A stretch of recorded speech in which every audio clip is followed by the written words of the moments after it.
ನಮಸ್ಕಾರ. ಇದು ನಿಮ್ಮ ಮಾಧ್ಯಮ ಅನೇಕ ವೆಬ್ ಸಂಭಾಷಣೆ ಬಿಚ್ಚಿಟ ಬುತ್ತಿ. ಕಳೆದ 20 ವರ್ಷಗಳಲ್ಲಿ ಕನ್ನಡ ಚಿತ್ರರಂಗದಲ್ಲಿ ತೆರೆ ಕಂಡಂತಹ ಹಲವಾರು ಜನಪ್ರಿಯ ಸಿನಿಮಾಗಳಲ್ಲಿ ರನ್ನ, ಅಧ್ಯಕ್ಷ, ವಿಕ್ಟರಿ, ಮುಕುಂದ ಮುರಾರಿ, ಪೊಗರು ಸಿನಿಮಾಗಳು ಕೂಡ ಸೇರ್ತವೆ. ಇವುಗಳನ್ನೆಲ್ಲ ಸಾಲಾಗಿ ಸಫಲವಾಗಿ ನಿರ್ದೇಶಿಸಿದಂತಹ ನಿರ್ದೇಶಕ ನಂದಕಿಶೋರ್ ಸುಧೀರ್ ಅವರು. ಕನ್ನಡ ಚಿತ್ರರಂಗ ಕಂಡಂತಹ ಅತ್ಯುತ್ತಮ ಕಳನಟರುಗಳಲ್ಲಿ ಒಬ್ಬರಾದಂತಹ ಸುಧೀರ್ ಅವರು ಇವರ ತಂದೆ. ತಾಯಿ ಮಾಲತಿ ಸುಧೀರ್ ಅವರು ಕೂಡ ರಂಗಭೂಮಿಯಲ್ಲಿ ತಮ್ಮನ್ನು ತಾವು ತೊಡಗಿಸ್ಕೊಂಡಂಥವ್ರು. ನಟನೆಯ ಹಿನ್ನೆಲೆಯ ಕುಟುಂಬದಿಂದ ಬಂದಂತಹ ಇವರು ಯಶಸ್ವಿ ನಿರ್ದೇಶಕರು ಮಾತ್ರವಲ್ಲ, ನಟ ಹಾಗೂ ಚಿತ್ರ ಸಾಹಿತಿ ಕೂಡ ಹೌದು. ಸುಮಾರು 50ಕ್ಕೂ ಹೆಚ್ಚು ಸಿನಿಮಾಗಳಲ್ಲಿ ನಟಿಸಿ 6 ಸಿನಿಮಾಗಳಲ್ಲಿ ಅಸೋಸಿಯೇಟ್ ಡೈರೆಕ್ಟರ್ ಆಗಿ ತಮ್ಮ ಸಿನಿ ಪ್ರಯಾಣವನ್ನು ಪ್ರಾರಂಭಿಸಿದಂತಹ ಕಿಶೋರ್ ಸುಧೀರ್ ಅವರು ಹಾಸ್ಯಭರಿತ ಕಥಾಹಂದರವುಳ್ಳಂತಹ ಸಿನಿಮಾಗಳನ್ನು ಪರಿಣಾಮಕಾರಿಯಾಗಿ ತೆರೆಯ ಮೇಲೆ ತಂದಷ್ಟೇ ಯಶಸ್ವಿಯಾಗಿ ಆ್ಯಕ್ಷನ್ ಸಿನಿಮಾಗಳನ್ನು ಕೂಡ ತೆರೆ ಮೇಲೆ ತಂದಿದ್ದಾರೆ. ಇವರ ನಿರ್ದೇಶನದ ಕ್ಲೀನ್ ಎಕ್ಸಿಕ್ಯೂಷನ್ ಸ್ಟೈಲ್ ಅನೇಕ ಸಿನಿ ವಿಮರ್ಶಕರ ಮೆಚ್ಚುಗೆಗೆ ಪಾತ್ರವಾಗಿದೆ. ಇಂತಹ ಪ್ರತಿಭಾವಂತ ನಟ, ನಿರ್ದೇಶಕ, ಚಿತ್ರ ಸಾಹಿತಿ ನಂದಕಿಶೋರ್ ಸುಧೀರ್ ಅವರು ಇವತ್ತಿನ ನಮ್ಮ ಮಾಧ್ಯಮ ಅನೇಕ ವೆಬ್ ಸಂಭಾಷಣೆ ಬಿಚ್ಚಿಟ ಬುತ್ತಿಯಲ್ಲಿ ನಮ್ಮ ಜೊತೆ ಇದ್ದಾರೆ. ಅವರೊಂದಿಗಿನ ಈ ಮಾತುಕತೆಗೆ ನಿಮ್ಮನ್ನೆಲ್ಲ ನಾನು ಮೊದಲನೇದಾಗಿ ಪ್ರೀತಿಯಿಂದ ಸ್ವಾಗತಿಸ್ತೇನೆ. ಸರ್ ನಮಸ್ತೆ. ನಮಸ್ತೆ. ಹೇಗಿದ್ದೀರಾ? ತುಂಬ ಚೆನ್ನಾಗಿದ್ದೀನಿ. ಮಾಧ್ಯಮ ಅನೇಕ ವೆಬ್ ಸಂಭಾಷಣೆ ಬಿಚ್ಚಿಟ ಬುತ್ತಿಗೆ ನಿಮಗೆ ಪ್ರೀತಿಯ ಸ್ವಾಗತ sir. Thank you so much. It's an honour. ನನಗೂ ಕೂಡ ಇಂಥ ಕಾರ್ಯಕ್ರಮಕ್ಕೆ ಕರೆದು ನಾನು ಮಾಡಿರುವಂತಹ ಅಲ್ಪ ಸಾಧನೆಗೆ ನೀವು ಕೊಟ್ಟಿರುವಂತಹ ಮನ್ನಣೆ ತುಂಬ ಸಂತೋಷ ಆಯಿತು. Thank you so much sir. ನಿಮ್ಮ ಬಾಲ್ಯ, ಓದು, ನೀವು ಬೆಳೆದು ನಿಂತ ಮೇಲೆ ಸಿನಿಮಾ ಜಗತ್ತಿನಲ್ಲಿ ನಿಮ್ಮ ಬದುಕನ್ನು ಕಟ್ಕೊಂಡಂತಹ ರೀತಿ, ಸಿನಿಮಾಗಳ ಬಗೆಗೆ ನಿಮ್ಮ ದೃಷ್ಟಿಕೋನ, ಆಲೋಚನೆಗಳು, ಇವುಗಳ ಬಗ್ಗೆ ಒಂದಷ್ಟು ಮಾತಾಡೋಣ ಸರ್. ಡೆಫಿನೆಟ್ಲಿ. ನಾನು ಈಗಾಗಲೇ ಹೇಳಿದ ಹಾಗೆ ನಿಮ್ಮ ತಂದೆ ಸುಧೀರ್ ಅವರು ಕನ್ನಡ ಚಿತ್ರರಂಗ ಕಂಡಂತಹ ಅತ್ಯುತ್ತಮ ಕಳನಾಟರುಗಳಲ್ಲಿ ಒಬ್ಬರು. ಅವರ ಮತ್ತು ನಿಮ್ಮ ಸಂಬಂಧದ ಬಗೆಗೆ ಮಾತಾಡ್ತಾನೆ ಈ ಒಂದು ಮಾತುಕತೆಯನ್ನು ಪ್ರಾರಂಭ ಮಾಡೋಣ. ಬಾಲ್ಯದಲ್ಲಿ ನೀವು ನಿಮ್ಮ ತಂದೆಯಾಗಿ ನಟನಾಗಿ ಕಂಡಂತಹ ಬಗೆಗೆ ಹೇಳಬಹುದಾ? ಆ್ಯಕ್ಚುಲಿ ಹೇಳಬೇಕು ಅಂತಂದರೆ ನಾನು ನನ್ನ ತಂದೆ ಒಂದು ತಂದೆ ಮಗನ ಸಂಬಂಧದಕ್ಕಿಂತ ಹೆಚ್ಚಿನ ಸಂಬಂಧ ಅಂತಂದರೆ ಒಂದು ಗೆಳೆಯನಾಗಿರ್ಬೋದು. He was my best friend ಅಂತಲೇ ಹೇಳ್ಬೋದು. ಯಾಕೆ ಅಂತಂದರೆ ನನಗೂ ನನ್ನ ತಂದೆಗೂ ಒಡನಾಟ ಜಾಸ್ತಿ. ಇವಾಗ ನಾನು ಸ್ಕೂಲಿಂದ ಬಂದ ತಕ್ಷಣ, ಅವರು ಶೂಟಿಂಗಿಂದ ಬಂದ ತಕ್ಷಣ ನಾವು ಒಬ್ಬರನ್ನೊಬ್ಬರು ಹುಡುಕ್ತಾ ಇದ್ವಿ. ನಾವಿಬ್ಬರು ತುಂಬ ಆತ್ಮೀಯವಾಗಿರ್ತಾ ಇದ್ವಿ. ಹೆಂಗೆ ಅಂತಂದರೆ ಊಟ ಮಾಡೋದರಿಂದ ಹಿಡಿದು ಅವ್ರು ಎಷ್ಟೊತ್ತಿಗೆ ಬರಲಿ, ಏನಾದರೂ ಒಂದು ತಗೊಂಬರೋರು, ನನ್ನ ಮಗನಿಗೆ ತಿನ್ನಿಸ್ಬೇಕು, ನನ್ನ ಮಗನಿಗೆ ಕೊಡಬೇಕು ಅಂತ. ಸೊ ಆ ರೀತಿಯಾದ ಒಂದು ಅಟ್ಯಾಚ್ಮೆಂಟ್ ಇದ್ದಂತಹ ತಂದೆ ಮಕ್ಕಳು ನಾವಿಬ್ಬರು. ಅದಲ್ಲದೆ ನನ್ನನ್ನು ಅವ್ರು ನೋಡ್ಕೊಂಡಿರುವಂತಹ ರೀತಿ ಆಗಿರ್ಬೋದು, ಅಥವಾ ಅವರು ನನ್ನನ್ನು ಪ್ರೀತಿ ಮಾಡಿರುವಂತಹ ಒಂದು ರೀತಿ ಆಗಿರ್ಬೋದು, ಯಾವತ್ತೂ ನನಗೆ ನನ್ನ ಪ್ರಪಂಚನೇ ಅವರು ಅಂತ ಅನಿಸಿತ್ತು. ಸೊ ಅಷ್ಟು ನಾವಿಬ್ಬರು ಒಬ್ರನ್ನೊಬ್ಬರು ಪ್ರೀತಿಸ್ತಾ ಇದ್ವಿ. ಆಮೇಲೆ ಹೇಗೆ ಅಂತಂದರೆ ನಾನು ಇವತ್ತು ಸಿನಿಮಾ ನಿರ್ದೇಶಕನಾಗೋಕ್ಕೆ ಮೊದಲನೇ ಕಾರಣವೇ ಅವರು. ಯಾಕೆಂದರೆ ನನಗೆ ಪ್ರತಿ ಸತಿ ಶೂಟಿಂಗಿಗೆ ಕರ್ಕೊಂಡೋಗಿರೋರು. ಅದಲ್ಲದೆ ನಾವು ಇಡೀ ನಾನು ಸ್ಕೂಲ್ ಮುಗಿಸ್ಕೊಂಬಂದ್ಮೇಲೆ, ಅವ್ರು ಶೂಟಿಂಗ್ ಮುಗಿಸ್ಕೊಂಬಂದ್ಮೇಲೆ, ನಾವು ರಾತ್ರಿ ಊಟ ಮಾಡಿದ್ಮೇಲೆ ನಾನು ನಮ್ಮ ತಂದೆ ಕೂತ್ಕೊಂಡು 1 ಅಥವಾ 2 ಸಿನಿಮಾ ನೋಡುವಂತಹ ಒಂದು ಹವ್ಯಾಸ ಇಟ್ಕೊಂಡಿದ್ವಿ. ನನ್ನ ತಾಯಿ ಯಾವಾಗಲೂ ಬೈಯೋರು, ಏನ್ರಿ ಆ ಹುಡುಗನಿಗೆ ಮಲಗಿ ಬೆಳಗ್ಗೆ ಸ್ಕೂಲಿಗೆ ಹೋಗೋದು ಬಿಟ್ಬಿಟ್ಟು ನೀವು ರಾತ್ರಿ ಎಲ್ಲ ಇಂಗ್ಲೀಷ್ ಪಿಕ್ಚರ್ ತಂದೆ ಮಕ್ಕಳು ನೋಡ್ಕೊಂಡು ಕೂತಿರ್ತೀರ ಅಂತ. ಯಾಕೆಂದರೆ ಅವಾಗ DVD ಅಥವಾ ಇವೆಲ್ಲ ಇರಲಿಲ್ಲ, VHS ಕ್ಯಾಸೆಟ್ ಬರೋದು. ಸೊ 1 ಅಥವಾ 2 ಸಿನಿಮಾ ನಾವು ನೋಡಲೇಬೇಕು. ಅವಾಗಲೇ ನಾವು ಇಂಗ್ಲೀಷ್ ಪಿಕ್ಚರ್ ನೋಡೋದು, ಇದು ಹಿಂಗೆ ಅದು ಹಾಗೆ ಅಂದರೆ ಅವತ್ತಿಂದನೇ ಒಂದು ಆಸಕ್ತಿ ಬೆಳ್ಕೊಂಡು ಬಂತು. ಬಟ್ ಅದು ನಾನು ನಿರ್ದೇಶಕನಾಗಬೇಕು ಅನ್ನೋದಿರಲಿಲ್ಲ, ಚಿತ್ರದ ಬಗ್ಗೆ ಇರುವಂತಹ ಆಸಕ್ತಿ. ಸೊ ನನ್ನ ತಂದೆನೇ ನನ್ನ ಇಡೀ ಜಗತ್ತಾಗಿತ್ತು. ಸೊ ಅವರು ಕೂಡ ಎಕ್ಸ್ಪೆಕ್ಟ್ ಮಾಡಿಲ್ಲ ನಾನು ನಿರ್ದೇಶಕನಾಗ್ತೀನಿ ಅಂತ ಹೇಳಿ. ಅವರು ಮೊದಲನೇದಾಗಿ ನನ್ನ ತಮ್ಮನ ಕ್ರಿಕೆಟರ್ಸ್ ಮಾಡಬೇಕು ಅಂದ್ಕೊಂಡ್ರು. ಅದಾದಮೇಲೆ ನಿಮ್ಗೇನು ಸಂತೋಷ ಆಗುತ್ತೆ ಅದು ಮಾಡಿ ಅಂತ ಹೇಳಿದ್ರು. ನನ್ನ ತಮ್ಮ ನಾನು ಇಬ್ಬರು ಚೆನ್ನಾಗಿ ಕ್ರಿಕೆಟ್ ಆಡ್ತಾಯಿದ್ವಿ. ನನ್ನ ತಮ್ಮ, ನಾನು, ನನ್ನ ತಂದೆ, ನಮ್ಮದೊಂದು ಸಣ್ಣ ಕುಟುಂಬ ಆದ್ರೂ ತುಂಬ ಪ್ರೀತಿ, ವಿಶ್ವಾಸ. ಅವ್ರು ಯಾವತ್ತೂ ನನಗೆ ಇಂಥದ್ದು ಕೊಟ್ಟಿಲ್ಲ ಅಥವಾ ಕೊಡೋಲ್ಲ ಅಥವಾ ತಕ್ಕೊಡಲ್ಲ ಅಂತ ಹೇಳಿರುವಂಥ ಇತಿಹಾಸನೇ ಇಲ್ಲ. ಸೊ ಇದು ನನ್ನ ತಂದೆ ಮತ್ತು ನನ್ನ ಸಂಬಂಧ ಅಂತ ಹೇಳ್ಬೋದು. ಬಹುಶಃ ಎಲ್ಲ ಪೇರೆಂಟ್ಸು ಅವ್ರ ಮಕ್ಳಿಗೆ ಬಾಲ್ಯದಲ್ಲಿ ಅವ್ರ ಇಂಟ್ರೆಸ್ಟು ಅಥವಾ ಮಕ್ಳಿಗೇನೋ ಆಸಕ್ತಿ ಹುಟ್ಟೋದು, ಎಂಟರ್ಟೈನ್ಮೆಂಟು ಏನೋ ತೋರಿಸಿರ್ತಾರೆ. ಬಟ್ ಅದು ನಮ್ಮ ಬದುಕಲ್ಲಿ ಎಷ್ಟು ಮಹತ್ವದ ಪಾತ್ರ ವಹಿಸುತ್ತೆ ಅಂದರೆ ನಮ್ಮ ವೃತ್ತಿ ಬದುಕನ್ನು ಅಥವಾ ನಮ್ಮ ಆಲೋಚನೆಗಳನ್ನು ಬೆಳೆಸೋ ಅಂಥ ಒಂದು ಬೇರಾಗಿ ಅದು ಕಾರ್ಯನಿರ್ವಹಿಸಿರುತ್ತೆ ಅನ್ಸುತ್ತೆ. ನಿಮ್ಮ ತಾಯಿ ಮಾಲತಿ ಸುಧೀರ್ ಅವರು ಕೂಡ ರಂಗಭೂಮಿಯಲ್ಲಿ ತಮ್ಮನ್ನು ತೊಡಗಿಸ್ಕೊಂಡಂಥವ್ರು. ನಿಮ್ಮ ಬಾಲ್ಯದಲ್ಲಿ ಮನೆಯಲ್ಲಿ ರಂಗಭೂಮಿ, ಸಿನಿಮಾದ ವಾತಾವರಣ ಹೇಗಿತ್ತು? ತಾಯಿ ತಾಯಿ ನಿಮ್ಮ ಮೇಲೆ ಹೇಗೆ ಪರಿಣಾಮ ಬೀರಿದ್ರು? ಆ್ಯಕ್ಚುಲಿ ಹೇಳಬೇಕು ಅಂತಂದರೆ ನಾನು ನಿಮಗೆ ಮೊದಲನೇದಾಗಿ ನನ್ನ ತಂದೆ ಮತ್ತು ನನ್ನ ಸಂಬಂಧದ ಬಗ್ಗೆ ಹೇಳಿದೆ. ನನ್ನ ತಂದೆ ತೀರೋಗೋವರೆಗೂ ನನಗೆ ನನ್ನ ತಾಯಿ ಬೆಲೆ ಯಾವತ್ತೂ ಗೊತ್ತಾಗಿಲ್ಲ. ಯಾಕೆಂದರೆ ನನ್ನ ತಂದೆನೇ ನನಗೆ ಎಲ್ಲ ಸರ್ವಸ್ವವಾಗಿದ್ದರಿಂದ ನನಗೆ ಅಮ್ಮ, ಇವಾಗ ಬೇರೆ ಮಕ್ಕಳಿಗೆಲ್ಲ ಅಮ್ಮ ಅಂದರೆ ತುಂಬ ಅಟ್ಯಾಚ್ಮೆಂಟು, ನನಗೆ ಅಪ್ಪ ಅಂದರೆ ತುಂಬ ಅಟ್ಯಾಚ್ಮೆಂಟು, ನನ್ನ ತಮ್ಮನಿಗೆ ಅಮ್ಮ ಅಂದರೆ ತುಂಬ ಅಟ್ಯಾಚ್ಮೆಂಟು. ಸೊ ನಮ್ಮ ತಂದೆ ಇರುವಷ್ಟು ದಿನವೂ ನನಗೆ ಅಮ್ಮ ಏನು ಅಂದರೆ ಊಟ ಬೇಕು ಅಂದರೆ ಊಟ ಕೊಡಮ್ಮ, ನಾನು ಸ್ಕೂಲಿಗೆ ಹೋಗ್ತಾ ಇದ್ದೀನಮ್ಮ, ಇಷ್ಟರಲ್ಲೇ ಇತ್ತೇ ವಿನಃ ನನಗೆ ನನ್ನ ತಂದೆ ಹತ್ರ ಇದ್ದಿದ್ದು ಸಲಿಗೆ ಆಗಿರ್ಬೋದು, ನನ್ನ ತಂದೆ ಹತ್ರ ಇದ್ದಿದ್ದು ಆತ್ಮೀಯತೆ ಆಗಿರ್ಬೋದು, ನಮ್ಮ ತಾಯಿ ಹತ್ರ ಇರಲಿಲ್ಲ. ನನಗೆ ನಿಜವಾಗ್ಲೂ ಅವ್ರ ಬೆಲೆ ಅನ್ನೋದನ್ನು ನಾನು ತಿಳ್ಕೊಂಡಿದ್ದು, ನಾನು ಅರ್ಥಕೊಂಡಿದ್ದು ನಮ್ಮ ತಂದೆಯವರು ತೀರೋದ ಮೇಲೇ. ಯಾಕೆಂತಂದರೆ ನನ್ನ ಮನೆಯೊಳಗೆ ಬೆಳಗ್ಗೆ ಆದರೆ ಸಿನಿಮಾ, ನಾಟಕ, ಇನ್ನೊಂದು ಮತ್ತೊಂದು, ನಾವೆಲ್ಲ ಒಟ್ಟಿಗೆ ಹೋಗ್ತಾಯಿದ್ವಿ, ಬರ್ತಾಯಿದ್ವಿ, ಎವ್ರಿಥಿಂಗ್ ವಾಸ್ ದೇರ್. ಸೊ ನಮಗೆ ನಾಟಕದ ಕಂಪ್ನಿ ಆಗಿರ್ಬೋದು ಹೊಸದಲ್ಲ, ಅಥವಾ ಸಿನಿಮಾ ರಂಗ ಹೊಸದಲ್ಲ ಆಗಿರ್ಬೋದು, ಬಟ್ ನಾವು ಅದರೊಳಗೆ ಬಂದು ಕೆಲಸ ಮಾಡ್ತೀವಿ, ಇವತ್ತು ನಮಗೊಂದು ತುತ್ತು ಅನ್ನ ಅದೆರಡೇ ಹಾಕುತ್ತೆ ಅಂತ ಯಾವತ್ತೂ ನಮಗೆ ಅನಿಸಿರಲಿಲ್ಲ, ಯಾವತ್ತೂ ನಮ್ಗೆ ಅನಿಸಿರಲಿಲ್ಲ. ಆದರೆ ನಮ್ಮ ತಂದೆಯವರು ಯಾವತ್ತು ತೀರಿ ಹೋಗ್ತಾರೆ ಸಂಪೂರ್ಣವಾಗಿ ಅವತ್ತು ಹೇಗೆ ಅಂತಂದರೆ ಒಂದು ನಾಟಕೀಯವಾಗಿ ಇರ್ಬೋದು, ಒಂದು ಸಿನಿಮಾ ರೀತಿಯಲ್ಲಾಗಿರ್ಬೋದು, ನನ್ನ ತಂದೆ ತಾಯಿ ಕೂಡಿಟ್ಟಿರುವಂಥ ಹಣ ಆಗಿರ್ಬೋದು, ಬೇರೆ ಯಾವುದೇ ವಸ್ತುಗಳಾಗಿರ್ಬೋದು, ಬಂಗಾರ ಬೆಳ್ಳಿ, ನಮ್ಮ ತಂದೆಯವರು ತೀರೋಗಿದ್ದ ದಿನ ಎಲ್ಲ ಝೀರೋ ಆಗೋಗುತ್ತೆ. Everything become zero. ಅವತ್ತು ನನ್ನ ತಾಯಿ ಇಲ್ಲ ಅಂತಂದರೆ ನಾನು ನನ್ನ ತಮ್ಮ ವಿ ಆರ್ ನಥಿಂಗ್, ನಾವಿಬ್ಬರು ಬದುಕಿರೋಕ್ಕೆ ಸಾಧ್ಯ ಆಗ್ತಿರಲಿಲ್ಲ. ನನ್ನ ತಾಯಿ ಒಂದು ಶಕ್ತಿಯಾಗಿ ನಿಂತು ಅವತ್ತು ನಮ್ಮ ತಂದೆ ತಾಯಿ ಕಟ್ಟದಂತಹ ಒಂದು ವೃತ್ತಿ ರಂಗಭೂಮಿ, ಕರ್ನಾಟಕ ಕಲಾ ವೈಭವ ಸಂಘ ಅಂತ ಹೇಳಿ, ಆ ಸಂಘದಲ್ಲಿ ಹೋಗಿ ದುಡಿಮೆ ಮಾಡೋಕ್ಕೆ ಶುರು ಮಾಡ್ತಾರೆ. ನಮ್ಮನ್ನು ಕರ್ಕೊಂಡು ಹೋಗಲ್ಲ, ನೀವಿರಪ್ಪ, ನೀನು ಕಾಲೇಜಿಗೆ ಹೋಗ್ತೀಯಾ, ಕೆಲಸಕ್ಕೆ ಹೋಗ್ತೀಯಾ, ಊಟ ಮಾಡ್ತೀಯಾ, ನೀನು ಆರಾಮಾಗಿ ಮನೇಲಿರು. ತರುಣ ಆವಾಗ ಅಶೋಕ ಹೋಟ್ಲಲ್ಲಿ ಮ್ಯಾನೇಜ್ಮೆಂಟ್ ಕೆಲಸ ಮಾಡ್ತಾಯಿರ್ತಾನೆ, ಹೌಸ್ ಕೀಪಿಂಗ್ ಕೆಲಸ ಮಾಡ್ತಾಯಿರ್ತಾನೆ. ಸೊ ನಾನು ನಮ್ಮ ತಂದೆಯವ್ರು ತೀರೋದಾಗ ಸಿಕ್ಕಾಬಿಟ್ಟೆ ಡಿಪ್ರೆಷನ್ಗೆ ಹೋಗ್ತೀನಿ. ನನ್ನ ವೆಯ್ಟ್ ಬಂದು ಡಬಲ್ ಆಗುತ್ತೆ, ಅಂದರೆ ನನ್ನ ತೂಕ ಬಂದು 253 kg ಆಗುತ್ತೆ, 253 kilos. I was so huge. So ನಾನು ತಿನ್ನೋದು ಮಲಗೋದು, ಸುಮ್ಮನೆ ನಮ್ಮ ತಂದೆ ಬಗ್ಗೆ ಯೋಚನೆ ಮಾಡೋದು, ಇದೇ ಕಾರ್ಯಕ್ರಮ ನಡೀತಾ ಇರುತ್ತೆ. ನನ್ನ ತಾಯಿ ಏನು ಕಷ್ಟಪಡ್ತಾ ಇದ್ದೀನಿ ಅಂತ ಯಾವತ್ತೂ ನನಗೆ ಹೇಳಿಲ್ಲ. ಬಟ್ ಒಂದು ದಿವಸ ಹೇಗಿದೆಯಾ ಅಂತ ಕೇಳಿದ್ರು, ಆ ಹೇಗಿದೆಯಾ ಅಂತ ಕೇಳಿರೋಂಥ ಒಂದು ಟೋನಲ್ಲಿ ಅಮ್ಮನಿಗೆ ಏನೋ ತೊಂದರೆ ಆಗಿರ್ಬೋದು, ಅಥವಾ ಏನೋ ಒಂದು ಅನಿಸುತ್ತೆ. ಅಮ್ಮ ನಾನು ಬರ್ತೀನಿ ಅಂತ ಹೇಳ್ತೀನಿ. ಇಷ್ಟೊತ್ತಿಗೆ ಆದರೆ 1.5 ವರ್ಷ ಕಳೆದಿರುತ್ತೆ, ನಾನು ನಮ್ಮ ತಾಯಿ ಹತ್ರ ಹೋಗಿರಲ್ಲ. ಸೊ ಆ 1.5 ವರ್ಷ ಆದಮೇಲೆ ನಮ್ಮ ತಾಯಿ ಹತ್ರ ಹೋದರೆ, ತೀರ್ಥಹಳ್ಳಿ ಅನ್ನೋ ಒಂದು ಊರಲ್ಲಿ ನಮ್ಮ ಕ್ಯಾಂಪ್ ನಡೀತಾ ಇರ್ತದೆ. ದಿನಕ್ಕೆ 300-400 ರೂಪಾಯಿ ಅಷ್ಟೇ ಕಲೆಕ್ಷನ್ ಆಗ್ತಾ ಇರ್ತದೆ. ನನ್ನ ನಾಟಕದ ತಂಡದಲ್ಲಿ 40 ಜನ ಕಲಾವಿದರು ಇರ್ತಾರೆ. ಅವ್ರಿಗೆ ಊಟಕ್ಕೂ ಕಷ್ಟ ಆಗಿದೆ. ನನ್ನ ತಾಯಿ ಅವ್ರಿಗೆ ಊಟ ಒದಗಿಸೋದ್ರಲ್ಲೇ ಸತ್ತು ಬದುಕ್ತಾ ಇದ್ದಾರೆ. ಯಾಕೆಂತಂದರೆ ಯೂಶ್ವಲಾಗಿ ಹೆಣ್ಣುಮಕ್ಕಳು ಕಲಾವಿದರಾದರೆ ಅವರು ನೋಡುವಂಥ ದೃಷ್ಟಿಕೋನ ಭಾಳ ಬೇರೆ ಇದೆ. ಅದು ಒಂದೇ ಮಾತಲ್ಲಿ ಹೇಳಬೇಕಂದ್ರೆ, ಗೆಜ್ಜೆ ಕಟ್ಟೋರೆಲ್ಲ ಲಜ್ಜೆ ಬಿಟ್ಟಿರ್ತಾರೆ ಅನ್ನುವಂತಹ ಒಂದು ವಾತಾವರಣ, ಪರಿಸರ ಸೃಷ್ಟಿ ಆಗಿಬಿಟ್ಟಿರುತ್ತೆ. ಹೆಣ್ಣು ಮಕ್ಕಳು ಕಲಾವಿದರಾಗಿರ್ಬೋದು, ಹೆಣ್ಣು ಮಕ್ಕಳು ಯಾವುದೇ ಒಂದು ಕ್ಷೇತ್ರದಲ್ಲಾಗಿರ್ಬೋದು, ತುಂಬ ಅವ್ರನ್ನ ನೋಡುವಂಥ ದೃಷ್ಟಿ ಸ್ವಲ್ಪ ಕಡಿಮೆನೆ. ಸೊ ಆ ಥರದಲ್ಲಿ ನನ್ನ ತಾಯಿ ಕಷ್ಟಪಡ್ತಾ ಇರೋದು ನೋಡಿ ನನಗೆ ಅವತ್ತು ಅನಿಸಿದ್ದು, ಅಯ್ಯೋ ನಮ್ಮ ತಾಯಿ ನಮಗೋಸ್ಕರ ಜೀವನ ತೆಗಿತಾ ಇದ್ದಾರಲ್ಲಪ್ಪ ಅಂತ ಹೇಳಿ ನಾನು ನಾಟಕದ ಕಂಪ್ನಿಗೆ ಹೋಗಿ ಜಾಯ್ನ್ ಆಗಿದ್ದು. ಅಲ್ಲಿಂದ ನಮ್ಮ ತಾಯಿ ಜೊತೆ ಒಂದು 6-7 ವರ್ಷಗಳ ಕಾಲ ಸತತವಾಗಿ ನಾಟಕದ ಕಂಪ್ನಿಯೊಳಗೆ ಕೆಲಸ ಮಾಡಿದೆ. ಸೊ ನಾಟಕದ ಕಂಪ್ನಿಯಲ್ಲಿ ನನ್ನ ತಾಯಿ ನನಗೆ ನಿರ್ದೇಶನದ ಬಗ್ಗೆ ಆಗಿರ್ಬೋದು, ಮ್ಯೂಸಿಕ್ ಬಗ್ಗೆ ಆಗಿರ್ಬೋದು, ನಟನೆ ಬಗ್ಗೆ ಆಗಿರ್ಬೋದು, ಇದನ್ನೆಲ್ಲ ಹೇಳಿಕೊಟ್ರು.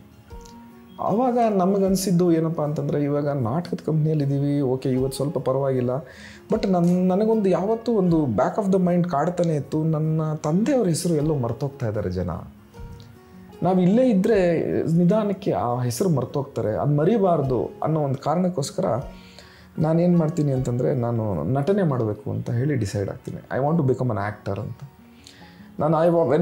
ನಾನು ನಟನೆ ಮಾಡಬೇಕು ಅಂತ ಡಿಸೈಡ್ ಆದಾಗ ನನಗೆ ಸಹಾಯ ಮಾಡಿದಂಥವ್ರು ಟೆನ್ನಿಸ್ ಕೃಷ್ಣ ಅವರು. ಯಾಕೆಂದರೆ ಟೆನ್ನಿಸ್ ಕೃಷ್ಣ ಅವರು ಆವಾಗವಾಗ ನಮ್ಮ ಕಂಪ್ನಿಗಳಿಗೆ ಬಂದು ಅವರು ನಾಟಕಗಳನ್ನು ಮಾಡಿ ನಮಗೆ ಸಹಾಯ ಮಾಡ್ತಾ ಇರ್ತಾರೆ. ಸೊ ಆವಾಗ ಏನಾಗುತ್ತೆ ಅಂತಂದರೆ, ಟೆನ್ನಿಸ್ ಕೃಷ್ಣ ಅವ್ರಿಗೆ ಹೇಳ್ತೀನಿ, ಅಣ್ಣ ನನ್ನ ಆ್ಯಕ್ಟ್ ಮಾಡಬೇಕು ಸಿನಿಮಾದಲ್ಲಿ. ಅವ್ರು ನನ್ನ ಕರ್ಕೊಂಡ್ಬಂದು ಮೊದಲನೇ ಸಿನಿಮಾ, ರಾಜ್ ಕಿಶೋರ್ ಅವ್ರ ಡೈರೆಕ್ಷನ್ನ ಮೊದಲನೇ ಸಿನಿಮಾ ನೀಲಮೇಘ ಶ್ಯಾಮ ಅಂತ ಹೇಳಿ, ಆ ಸಿನಿಮಾದಲ್ಲಿ ಒಂದು ಪಾತ್ರ ಕೊಡ್ತಾರೆ.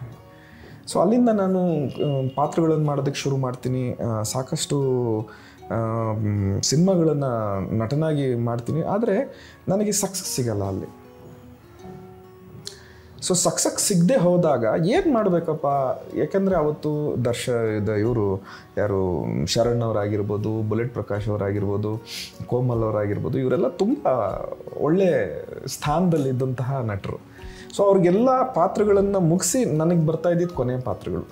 ಸೊ ನನಗೆ ಅದೊಂದು ಯಾವಾಗಲೂ ಕಾಡೋದು, ಏನಯ್ಯ ನನಗೇನು ಸಿಗ್ತಾ ಇಲ್ಲ, ಅದರಲ್ಲದೆ ನನ್ನ ವೆಯ್ಟು, ನಾನು ಇದ್ದಿದ್ದು ತೂಕ.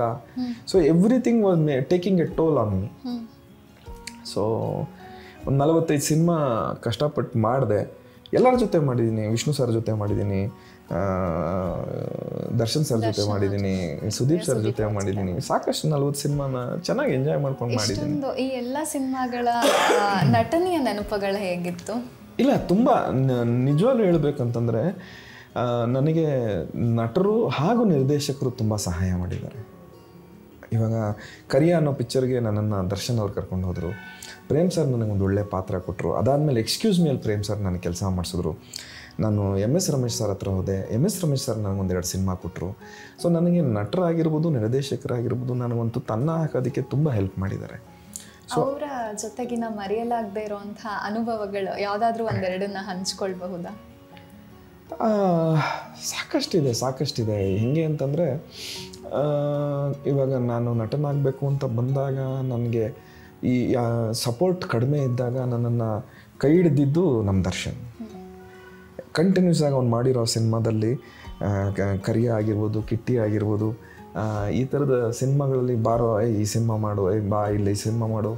ಯಾಕೆಂದರೆ ದರ್ಶನ್ ಸರ್ ಅವರು ನಾನು ತುಂಬ ಆತ್ಮೀಯವಾಗಿದ್ವಿ. ಆವಾಗ ಅವರು ನಮ್ಮ ನಾಟಕದ ಕಂಪ್ನಿಗಳಿಗೆ ಬಂದು ಎಲ್ಲೋ ಕಲೆಕ್ಷನ್ ಕಡಿಮೆ ಇದ್ದಾಗ ಬೆನಿಫಿಟ್ ಶೋಗಳನ್ನು ನಮಗೆ ಮಾಡಿದಾಗ ಅವರು ಬಂದು ನಮಗೆ ಸಹಾಯ ಮಾಡಿ, ಇವತ್ತಿಗೂ ಕೂಡ ನನ್ನ ತಾಯಿನ ಅವರು ಮದರ್ ಇಂಡಿಯಾ ಅಂತಾರೆ, ನನ್ನ ತಮ್ಮನಕ್ಕಿಂತ ಹೆಚ್ಚಾಗಿ ನೋಡ್ಕೊತಾರೆ. ಸೊ ಮೊದಲನೇದಾಗಿ ಅವರು ನನಗೆ ತುಂಬ ಸಹಾಯ ಮಾಡಿದ್ರು ನಟನೆಯಲ್ಲಿ. ಯಾವಾಗ ನಟನಾಗಿ ಫೇಲ್ಯೂರ್ ಆಗ್ತಾಯಿದ್ದೀನಿ, ನನಗೆ ಸಿಗಬೇಕಾಗಿರೋ ಸಕ್ಸಸ್ ಸಿಗ್ತಾ ಇಲ್ಲ, ನನಗೆ ಮುಂದೆ ಹೇಗಪ್ಪ ಅಂತ ಅಂದ್ಕೊಂಡಾಗ ನನಗೆ ಆವಾಗ ಒಂದು ಸಿನಿಮಾ ಮಾಡಿಸ್ತಾ ಇರ್ತಾರೆ. ಡಾಕ್ಟರ್ ವಿ ನಾಗೇಂದ್ರ ಪ್ರಸಾದ್ ಅವರು ನಲ್ಲ ಅಂತ ಒಂದು ಸಿನಿಮಾ ನಿರ್ದೇಶನ ಮಾಡ್ತಿರ್ತಾರೆ. ಮೊದಲನೇ ಸಾರಿಗೆ ನಾನು ಸುದೀಪ್ ಸರ್ನ ಭೇಟಿ ಮಾಡಿದ್ದಲ್ಲೇ. ಸೊ ನಾನು ಸುದೀಪ್ ಸರ್ನ ನೋಡಿದೆ, ತುಂಬ ಸಂತೋಷ ನನಗೆ, ಸುದೀಪ್ ಅವ್ರ ಜೊತೆ ಮಾಡ್ತಾಯಿದ್ದೀನಿ ಅಂತ. ಅವರು ನನಗೆ ತುಂಬ ಇನ್ಸ್ಪೈರ್ ಆಗ್ತಾಯಿದ್ರು. ಅವ್ರ ಹತ್ರ ಹೋಗಿ ನಾನು ಸುಧೀರ್ ಅವ್ರ ಮಗ, ನಾನು ಈ ಸಿನಿಮಾ ಮಾಡ್ತಾಯಿದ್ದೀನಿ, ಹಂಗೆ ಹೌದಾ ಆಯ್ತಪ್ಪ ಅಂತಂದರು. ಆಮೇಲೆ ಸಾಯಂಕಾಲ ನಾನು ಕರೆದ್ರು, ಏನು ಮಾಡ್ತಾಯಿದ್ದೀರಾ ಅಂತ ಕೇಳಿದ್ರು. ಸರ್ ನಾನು ಆ್ಯಕ್ಟ್ ಮಾಡ್ತಾಯಿದ್ದೀನಿ ಸರ್. ಇಷ್ಟು ಸಂಬಳ ಬರುತ್ತೆ ನಿಮಗೆ? ನಾನು ಇಷ್ಟು ಬರುತ್ತೆ ಸರ್. ಮುಂದೆ ಏನಾಗಬೇಕು ಅಂತ ಇದ್ದೀರಾ? ಸರ್ ನಟನಾಗಬೇಕು ಅಂತ ಇದ್ದೀನಿ. ಅವಾಗ ಅವ್ರು ಹೇಳ್ತಾರೆ, ನೀವು ಏನೂ ಆಗಲ್ಲ Nanda, you are not going to be anybody. ನೀನು ಇದೇ ಥರ ಚಿಕ್ಕ ಪುಟ್ಟ ಪಾತ್ರಗಳನ್ನು ಮಾಡ್ಕೊಂಡಿದ್ರೆ ನೀನು ಎಲ್ಲೂ ರೀಚ್ ಆಗೋಕ್ಕಾಗಲ್ಲ ಅಂತ ಹೇಳ್ಬಿಟ್ಟು ಹೊರಟೋಗ್ತಾರೆ. ನಾನು ಏನಪ್ಪ ಇಷ್ಟು ದೊಡ್ಡ ಕಲಾವಿದರು ನನ್ನನ್ನು ಏನೂ ಆಗಲ್ಲ ಅಂದ್ಬಿಟ್ರಲ್ಲ, ಇಷ್ಟೊಂದು ಹಾರ್ಷ್ ಆಗಿ ಬೇರೆ ಹೇಳಿಬಿಟ್ರು, ಏನು ಮಾಡಬೇಕು ಅಂತ ಗೊತ್ತಾಗಲಿಲ್ಲ. ಆಮೇಲೆ ಮಾರನೇ ದಿವಸ ಮತ್ತೆ ಅವ್ರ ಹತ್ರ ಹೋದೆ. ಸರ್ ನೀನೇನು ಆಗಲ್ಲ, ನೀನು ನಟನಾಗಲ್ಲ, ಇನ್ನೊಂದು ಮತ್ತೊಂದು ಅಂತ ಇಷ್ಟೊಂದು ಹಾರ್ಷಾಗಿ ಹೇಳ್ಬಿಟ್ರಿ ಸರ್. ಮತ್ತು ಹಂಗಾರೆ ನಾನು ಏನು ಆಗ್ಬೋದು ಸರ್? ನೋಡು, ನೀನೇ ಪಾತ್ರ ಮಾಡೋಕ್ಕೆ ಹೋದರೆ ನಿನಗೆ ಯಾವಾಗ ಸಕ್ಸಸ್ ಸಿಗುತ್ತೆ ಅಂತ ಗೊತ್ತಿಲ್ಲ. ಅದೇ ನೀನು ಪಾತ್ರ ಮಾಡ್ಸೋಕ್ಕೆ ಶುರು ಮಾಡು. ನೀನು ನಟನೆ ಬಿಟ್ಟು ನಿರ್ದೇಶನದ ಕಡೆಗೆ ಬಾ, ತಂತ್ರಜ್ಞಾನ ಆಗು, ನಿನಗೆ ಸಖತ್ ಒಳ್ಳೆ ಫ್ಯೂಚರ್ ಇರುತ್ತೆ ಅನ್ನೋದನ್ನು ಅವರು ಮನವರಿಕೆ ಮಾಡಿಕೊಟ್ರು. ಹೌದಾ ಸರ್, ಮತ್ತು ಇವಾಗ ಹೆಂಗೆ ಮಾಡಲಿ ಸರ್, ನಾನು ಏನು ಮಾಡಲಿ ಅಂತಂದರೆ, ನೀನು ಡೈರೆಕ್ಷನ್ ಡಿಪಾರ್ಟ್ಮೆಂಟಿಗೆ ಬಾ ಅಂತ ಹೇಳಿದ್ರು. ಸೊ ಡೈರೆಕ್ಷನ್ ಡಿಪಾರ್ಟ್ಮೆಂಟಿಗೆ ಬಾ ಅಂತ ಹೇಳಿ ಅವರೇ ಮೊದಲನೇ ಸಿನಿಮಾ ನನಗೆ ಅಸಿಸ್ಟೆಂಟಾಗಿ ಕರ್ಕೊತಾರೆ. ನಂಬರ್ 73 ಶಾಂತಿನಿವಾಸ. ಸೊ ಸ್ವಲ್ಪ ಕಾಲ ಅಲ್ಲಿ ಅವ್ರ ಜೊತೆ ಕೆಲಸ ಮಾಡ್ತೀನಿ. ಬಟ್ ಅಲ್ಲೇನೋ ನನಗೆ ಸೆಟ್ ಆಗಲ್ಲ.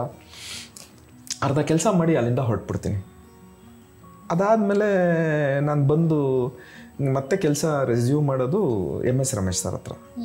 ಸೊ MS ರಮೇಶ್ ಸರ್ ಅವರು ನನ್ನನ್ನು ಕರೆದು ನನ್ನ ತುಂಬ ಚೆನ್ನಾಗಿ ಕೆಲವನ್ನೆಲ್ಲ ಕಲಿಸಿ, ತಾಕತ್ ಅನ್ನೋ ಸಿನಿಮಾದಲ್ಲಿ ನನ್ನನ್ನು ಅಸೋಸಿಯೇಟ್ ಆಗಿ ತೊಗೊತಾರೆ. Actor cum assistant director ಆಗಿರ್ತೀನಿ.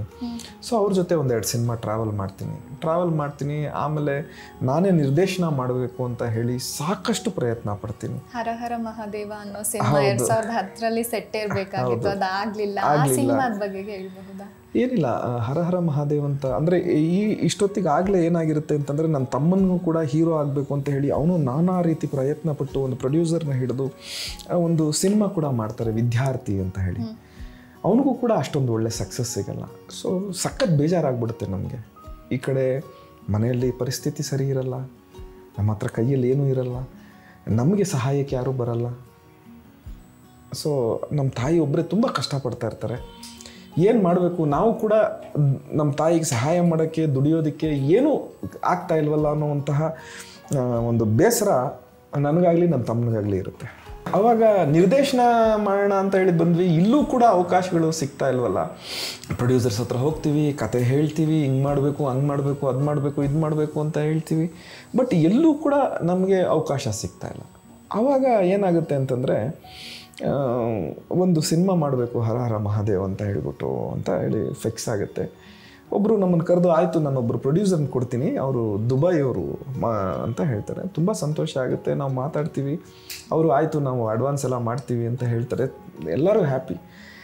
ಈ ಟೈಮಲ್ಲಿ ನನ್ನ ಜೊತೆ ಇದ್ದವ್ರು ಯಾರ್ಯಾರು ಅಂತಂದರೆ, ಒಂದು ನಾನು, ನನ್ನ ಜೊತೆ ಅನಿಲ್, ಇವತ್ತು ಡೈರೆಕ್ಟರ್ ಇದ್ದಾರಲ್ಲ ಅನಿಲ್ ಡೈರೆಕ್ಟ್ರು, ನಾನು ಅನಿಲ್ ನನಗೆ ಅವಾಗ ಡೈಲಾಗ್ ರೈಟರ್ ಆಗಿದ್ದರು. ನಮ್ಮ ಕ್ಯಾಮ್ರಾಮನ್ ಸುಧಾಕರ, ಈ ರಾಬರ್ಟು ನಾನು ಅಧ್ಯಕ್ಷ ಎಲ್ಲ ಮಾಡಿದ್ನಲ್ಲ ಸುಧಾಕರ, ಈಗ ಸೊ ಒಂದು 3-4 ಜನ ನಾವು ಭಾಳ ಆತ್ಮೀಯವಾಗಿರ್ತೀವಿ. ಹೆಂಗೆ ಅಂತಂದರೆ ನಮ್ಮ ಹತ್ರ ಆಫೀಸ್ ಇಲ್ಲ, ಏನಿಲ್ಲ. ಬೆಳಗ್ಗೆ ಹೋಗಿ ಪಾರ್ಕಲ್ಲಿ ಕೂತ್ಕೊಳ್ಳೋದು, ಕತೆ ಮಾಡೋದು, ಮಧ್ಯಾಹ್ನ ಆದರೆ ಟೀ ಬನ್ನು ತಿನ್ನೋದು, ಆಮೇಲೆ ಪ್ರೊಡ್ಯೂಸರ್ಸಿಗೆ, ಯಾಕೆಂದರೆ ಆವತ್ತಿಂದು 100 ರೂಪಾಯಿ ಯಾರು ತಂದಿರ್ತೀವೋ ಅದು ಡೀಸೆಲ್ಗೆ ಬೇಕಾಗುತ್ತಲ್ವ ಗಾಡಿಯಲ್ಲಿ ಹೋಗೋದಕ್ಕೆ. ಸೊ ಆ ಥರದಲ್ಲಿ ಓಡಾಡಿ ಒಂದು ಸಿನಿಮಾ ಇದು ಮಾಡ್ತೀವಿ. ದುಬೈ ಪ್ರೊಡ್ಯೂಸರ್ ಅಂತ ಗೊತ್ತಾಗುತ್ತೆ. ಅವರು ಆಯಿತು ನಾನು ಇಂಥ ದಿವಸ ಬರ್ತಾಯಿದ್ದೀನಿ, ನಾನು ನಿಮಗೆ ಬಂದು ಅಡ್ವಾನ್ಸ್ ಮಾಡ್ತೀನಿ, ಒಂದೇ ಅಮೌಂಟ್ ಕೊಡ್ತೀನಿ, ನೀವು ಸಿನಿಮಾ ಮಾಡಿ ಅಂತ ಹೇಳ್ತಾರೆ. ನಾವೆಲ್ಲರೂ ಆ ದಿವಸದಕ್ಕೋಸ್ಕರ ಕಾಯ್ತಾ ಇರ್ತೀವಿ. ಏರ್ಪೋರ್ಟ್ ತನಕ ಹೋಗಿರ್ತೀವಿ, ನೋಡಿದ್ರೆ ಅವ್ರು ಬರಲ್ಲ. ಒಂದು ಫೋನ್ ಕಾಲ್ ಬರುತ್ತೆ ನನ್ನ ಸ್ನೇಹಿತಂದು, ಅವ್ರನ್ನ ಪರಿಚಯ ಮಾಡಿಸ್ಕೊಟ್ಟಿದ್ದು, ಮನೆ ಹತ್ರ ಬಾ ಅಂತ. ಇಲ್ಲ ಕಣೋ ಅವ್ರು ಬರ್ತೀನಿ ಅಂತಂದಿದ್ರು, ಫೋನು ರೀಚ್ ಆಗ್ತಾಯಿಲ್ಲ, ಮೋಸ್ಟ್ಲಿ ನೆಕ್ಸ್ಟ್ ಫ್ಲೈಟಿಗೆ ಏನಾದ್ರು ಬರ್ಬೋದು, ಕಾಯ್ತಾ ಇದ್ದೀವಿ, ನೀನು ಇಲ್ಲಿ ಮನೆ ಹತ್ರ ಬಾ ಫಸ್ಟು ಅಂತಾನೆ. ಸೊ ಮನೆ ಹತ್ರ ಹೋಗ್ತೀವಿ. ಹೋದಾಗ ನಮ್ಗೆ ಗೊತ್ತಾಗುತ್ತೆ ಯಾವ ಪ್ರೊಡ್ಯೂಸರು ನಮಗೆ ಪ್ರೊಡ್ಯೂಸ್ ಮಾಡಬೇಕು ಅಂತ ಬರ್ತಾಯಿದ್ರು ದುಬೈಯಿಂದ. ಅವರು ಅಂದರೆ ಆ ಪ್ರೊಡ್ಯೂಸರ್ಗೆ 2 ಮಕ್ಕಳಿರ್ತಾರೆ, ಒಂದು ಗಂಡು ಒಂದು ಹೆಣ್ಣು. ಸೊ ಅವರಿಬ್ಬರು ಮಕ್ಕಳು ದುಬೈಯಿಂದ ಹೊರಡ್ತಾ ಇರ್ತಾರೆ. ಅವ್ರ ಗಂಡು ಮಗ ಬಂದು ನಮಗೆ ದುಡ್ಡು ಕೊಡಬೇಕು ಅಂತ ಹೊರಡ್ತಾ ಇರ್ತಾರೆ. ಅವ್ರ ಹೆಣ್ಮಗು ಅವ್ರ ಇಡೀ ಕುಟುಂಬದ ಜೊತೆ 2 ಮಕ್ಕಳು, ಗಂಡ, ಅತ್ತೆ, ಮಾವನ ಜೊತೆ ಮಂಗಳೂರಿಗೆ ಹೊರಡ್ತಾರೆ. So Dubai to Mangaluru flight is at 7 o'clock, Dubai to Bengaluru flight is at 9 o'clock. ನಾವು ಮೇಲೆ ಫೋನ್ ಮಾಡೋದ್ರಿಂದ ಅವ್ರ ಮಗ ಅವ್ರ ಅಕ್ಕನ ಜೊತೆ ಹೋಗದೆ, ನಾನು ಬೆಂಗಳೂರಿಗೆ ಹೋಗಿ ಮಂಗಳೂರಿಗೆ ಬರ್ತೀನಿ, ನೀನು ಹೊರಡು ಅಂತ ಹೇಳಿ ಅವ್ರಿಗೆ ಮಂಗಳೂರು ಫ್ಲೈಟ್ ಹತ್ತಿಸ್ತಾರೆ. ಇವರು ಬೆಂಗಳೂರು ಫ್ಲೈಟ್ 9 ಗಂಟೆಗಿರೋದ್ರಿಂದ ವೆಯ್ಟ್ ಮಾಡ್ತಾ ಇರ್ತಾರೆ. ನಮ್ಮ ದುರ್ದೈವ ಹೇಗಿರುತ್ತೆ ಅಂತಂದರೆ, ಆ ಮಂಗಳೂರಿಗೆ ಹೋಗಿದ್ದ ಫ್ಲೈಟು ಕ್ರ್ಯಾಶ್ ಆಗಿಬಿಟ್ಟು ಅವ್ರ ಇಡೀ ಕುಟುಂಬ ತೀರೋಗುತ್ತೆ. ಸೊ ನಮ್ಮ ಸಿನಿಮಾ ಕನಸು ಅಲ್ಲಿಗೆ ನಿಂತೋಗುತ್ತೆ. ಸೊ ಏನು ಮಾಡಬೇಕು ಅಂತ ಎಲ್ಲ ಕಡೆ ಹುಡುಕಿ ಫೇಲ್ಯೂರ್ಸ್ ಆದಾಗ ಒಂದು ಪಾಯಿಂಟ್ ಆಫ್ ಟೈಮಿಗೆ ಬಂದುಬಿಡ್ತೀವಿ, ಅಯ್ಯೋ ಈ ಥರದ್ದೊಂದು ಬದುಕಬೇಕಾ? ಯಾಕೆ ಅಂತಂದರೆ ಇಷ್ಟು ದಪ್ಪ ಇದ್ದೀನಿ, ಎಲ್ಲೇ ಕೆಲಸ ಮಾಡೋದಕ್ಕೆ ಹೋದ್ರೂ ನನ್ನ ನೋಡಿದ ತಕ್ಷಣವೇ ಇವನೇ ಹಿಂಗಿದ್ದಾನೆ, ಇವ್ನಿಗೇನು ಕೆಲಸ ಕೊಡೋದು ಅಂತ ಹೇಳ್ತಾರೆ. ಸೊ ಅವಾಗ ನಾನು ಬೇರೆಯವ್ರ ಹತ್ರ ಕೆಲಸ ಮಾಡಿದವ್ರ ಹತ್ರ ಹೋಗಿ, ಸರ್ ನಾನು ಹಿಂಗೆ ಕೆಲಸ ಕೇಳಿದ್ದೀನಿ, ನಾನು ಮೋಸ್ಟ್ಲಿ ನನ್ನ ಕೆಲಸದ ಬಗ್ಗೆ ಗೊತ್ತಿಲ್ಲ, ನೀವೊಂದು ಮಾತು ಹೇಳಿ ಅಂತ ಪ್ರತಿ ಸತಿನೂ I have to get recommendations. ಅದು ಹೆಂಗಾಗೋಯ್ತು ಅಂತಂದರೆ, ನಾನು ಕೆಲಸ ಕೇಳೋದ್ರಕ್ಕಿಂತ ಭಿಕ್ಷೆ ಬಿಡೋದೇ ಜಾಸ್ತಿ ಆಗೋಯ್ತಲ್ಲಪ್ಪ ಅನಿಸ್ಬಿಡ್ತು ನನಗೆ. ನನ್ನ ಕೆಲಸ ನೋಡಿ ಕೊಡೋದ್ರಕ್ಕಿಂತ ಬೇರೆಯವ್ರು ಹೇಳ್ಬೇಕು ನಾನು ಕೆಲಸ ಮಾಡ್ತೀನಿ, ನನ್ನ ಅಪಿಯರೆನ್ಸು ಎಲ್ಲ ಹಿಂಗಿತ್ತಲ್ಲ, ಜೀವನನೇ ಬೇಡ ರೀ, ಯಾಕೆ ಬೇಕು ಈ ಜೀವನ ಅಂತ ಅನಿಸಿ, ಓಕೆ ನಾನು ಒಂದು ನಿರ್ಧಾರಕ್ಕೆ ಬಂದೆ. ಓಕೆ ಇವತ್ತು let me finish my life, ಬೇಡ ನನಗಿದು ಜೀವನ, ನನಗೆ ಇಷ್ಟ ಆಗ್ತಾಯಿಲ್ಲ ಅಂತೇಳಿ. ಸೊ ಇಡೀ ರಾತ್ರಿ ಯೋಚನೆ ಮಾಡ್ತಾ ಇರ್ತೀನಿ. ಯೋಚನೆ ಮಾಡಿದ್ರೆ ಇವಾಗ ಸಾಯೋದು ಹೇಗೆ ಅನ್ನೋ ಒಂದು ಪ್ರಶ್ನೆ. ಸೊ ಸಾಯೋದು ಹೇಗೆ ಅಂತ ಪ್ರಶ್ನೆ ಇದ್ದಾಗ ಫ್ಯಾನನ್ನು ನೋಡ್ತೀನಿ, ಓಕೆ ಸೊ ನೇಣು ಹಾಕೋಬೋದಲ್ವ ಅಂತ. ಬಟ್ ಏನು ಅಂತಂದರೆ ನನಗೊಂದು ಭಯ, 250 kg ಫ್ಯಾನ್ ತಡೆಯುತ್ತಾ, ನಾನು ಕೆಳಗಡೆ ಬಿದ್ದೋದ್ರೆ, ಕೈಕಾಲು ಮುರಿದೋದ್ರೆ ಅನ್ನೋ ಒಂದು ಇದು ನನಗೆ ಒಂಥರ ಕನ್ಫ್ಯೂಷನ್ನು. ಸೊ ಹಂಗೆ ಯೋಚನೆ ಮಾಡ್ತಾ ಇರ್ತೀನಿ. ಆಯಿತು ಇನ್ನೇನು ಮಾಡ್ಕೊಂಬೋಣ ಅನ್ನೋಷ್ಟೊತ್ತಿಗೆ 4:15 ಆಗುತ್ತೆ. ನಮ್ಮ ತರುಣ ಎದ್ದು ಬರ್ತಾನೆ. ಏನಕ್ಕೆ ಇಷ್ಟೊತ್ತಿಗೆ ಎದ್ದ ಅಂತ ಗೊತ್ತಿಲ್ಲ. ನಾನು ತರುಣ ಇಬ್ಬರೇ ಇದ್ದೀವಿ ಮನೇಲಿ. ತರುಣ ಎದ್ದು ಬರ್ತಾನೆ. ಎದ್ದು ಬಂದು, ಏ ಪುಟ, ನನ್ನ ಹೆಸರು ಅಂದರೆ ನಂದ, ಬಟ್ ಪುಟ ಅಂತ ಕರೀತಾನೆ. ಅವನು ಚಿನ್ನು ಅಂತೀವಿ. ಪುಟ ನನಗೆ ಒಂದು ಸ್ವಲ್ಪ ಗ್ರೌಂಡ್ ಹತ್ರ ಬಿಡೋ, ಏನು ವಿಷಯ ಅಂತ ಕೇಳ್ತೀನಿ. ಏನಿಲ್ಲ ಕಣೋ, ರಾಜ್ ಕಪ್ ಅಂತ ಒಂದು ಕ್ರಿಕೆಟ್ ಶುರು ಆಗ್ತಾಯಿದೆ, ಸೊ ಅಲ್ಲಿಗೆ ಹೋಗ್ಬೇಕು ಬಾ.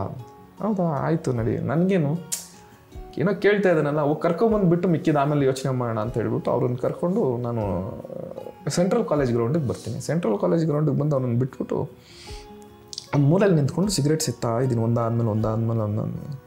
ಹಿಂದೆಯಿಂದ ಒಂದು ವಾಯ್ಸ್ ಬರುತ್ತೆ, ಲೈ ಅಷ್ಟೊಂದು ಸಿಗರೇಟ್ ಸೇದಿದ್ರೆ ಏನೋ ಆಗ್ತೀಯಾ ಅಂತ. ಯಾರದು ಅಂತ ತಿರುಗಿ ನೋಡಿದ್ರೆ it was mister Sudeep sir ಅವರು.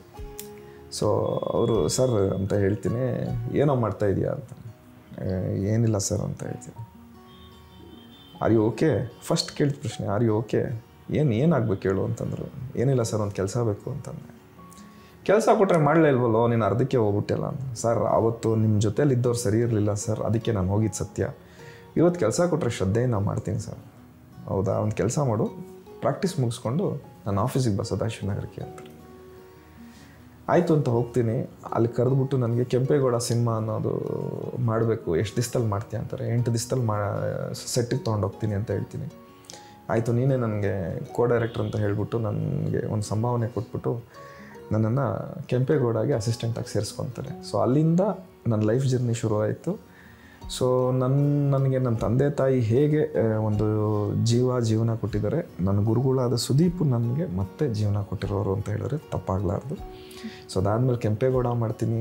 ಅದಾದಮೇಲೆ ಹೇಗೆ ಅವಕಾಶ ಕೊಡುತ್ತೆ ಅಂದರೆ, ಎಲ್ಲ ಮುಗ್ದು ಹೋಯ್ತು ಅಂದಾಗ ಇನ್ನೇನೋ ಹೊಸ ಅವಕಾಶ ಯಾವುದೋ ರೂಪದಲ್ಲಿ ಬದುಕು ನಮ್ಮ ಹತ್ರ ತಂದಿಡುತ್ತೆ ಅನ್ನೋದಕ್ಕೆ ಇದು ತುಂಬ ದೊಡ್ಡ ಉದಾಹರಣೆ. ನಾವು ಎಷ್ಟೊಂದು ಸಲ ತುಂಬ ಆತುರದಲ್ಲಿ ಇಲ್ಲ ಇನ್ನೇನೋ ದಾರಿ ಕಾಣಿಸ್ತಿಲ್ಲ ಅಂತ ಲೈಫ್ ಎಂಡ್ ಮಾಡ್ಕೊಳ್ಳೋ ಅಂಥ ಡಿಸಿಷನ್ ತೊಗೊಳ್ತೀವಿ. ಬಟ್ ಒಂಚೂರು ಆಚೆ ಬಂದು ಇನ್ನೇನೋ ಅವಕಾಶ ಇದೆ ಅಂತ ಹುಡ್ಕಿದ್ರೆ ಏನೋ ಕಾಣಿಸುತ್ತೆ ನಮಗೆ ಬದುಕಲ್ಲಿ ಅನ್ನೋದು ನಿಮ್ಮ ಒಂದು ಲೈಫ್ ಹಿಸ್ಟ್ರಿಯಿಂದ ಗೊತ್ತಾಗುತ್ತೆ ಸರ್. ಯಾಕಂದರೆ ಅವತ್ತು ಏನೋ ಒಂದು ಮಾಡ್ಕೊಂಡ್ಬಿಟ್ಟಿದ್ರೆ ಇಷ್ಟು ಒಳ್ಳೆಯ ನಿರ್ದೇಶಕ ನಮ್ಮ ಕೈಗೆ ಸಿಗ್ತಾನೆ ಇರಲಿಲ್ಲ. ಎಂಥೆಂಥ ಅತ್ಯುತ್ತಮ ಸಿನಿಮಾಗಳನ್ನು ಕನ್ನಡ ಸಿನಿಮಾ ಜಗತ್ತಿಗೆ ಕೊಟ್ಟಿದ್ದೀರಾ ನೀವು. ಸೊ ನಾವು ಯಾವಾಗಲೂ ಆತುರದ ನಿರ್ಧಾರಗಳನ್ನ ತಗೋಬೇಕಾದ್ರೆ ಬಹಳ ಯೋಚನೆ ಮಾಡಬೇಕು ಅನ್ನೋದನ್ನ ನಿಮ್ಮ ಮಾತಿಂದ ನಾವು ಕಲಿಬೇಕಾಗ್ತದೆ. ಅದಾದಮೇಲೆ 2013 ನೀವು ಡಾಕ್ಟರ್ ಶಿವರಾಜ್ ಕುಮಾರ್ ಅವರ ಬಜರಂಗಿ ಚಿತ್ರಕ್ಕೆ ಚಿತ್ರಕಥೆ ಬರೆದಿದ್ದೀರಾ. ಬಜರಂಗಿ ಬಾಕ್ಸ್ ಆಫೀಸಲ್ಲಿ ತುಂಬ ಹಿಟ್ ಆದಂತಹ ಒಂದು ಸಿನಿಮಾ, ಅನೇಕ ಜನರ ಮೆಚ್ಚುಗೆಯನ್ನು ಪಡೆದಂತಹ ಚಿತ್ರ, ಅನೇಕ ಜನರ ಹೃದಯ ಗೆದ್ದಂತಹ ಚಿತ್ರ. ಆಗಿನ ಅನುಭವದ ಬಗ್ಗೆ ಹೇಳ್ಬೋದಾ? ಯಾಕಂದರೆ ಅಂಥ ಒಂದು ಬಜರಂಗಿ ತುಂಬ ಡಿಫ್ರೆಂಟ್ ಆಗಿರೋ ಒಂದು ಸಿನಿಮಾ ಕಥೆಯನ್ನು ಒಳಗೊಂಡಿರೋವಂಥದ್ದು. ಇಂಥ ಕಥೆಯನ್ನು ಬರಿಬೇಕಾದ್ರೆ ನಿಮ್ಮ ಅಪ್ರೋಚ್ ಹೇಗಿತ್ತು?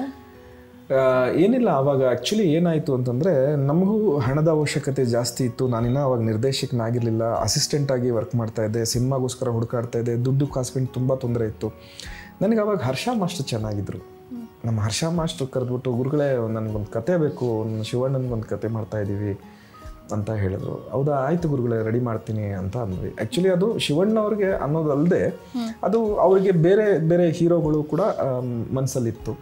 ಸೊ ಅವಾಗ ಯಾವ ಥರ ಬೇಕು ಅಂತ ಕೇಳಿದಾಗ ಅವರು ಚಿಕ್ಕದಾಗಿ ಹಿಂಗಿರ್ಬೋದು ನೋಡಿ ಅಂತ ಒಂದು 2-3 ಐಡಿಯಾ ಥ್ರೋ ಮಾಡಿದ್ರು.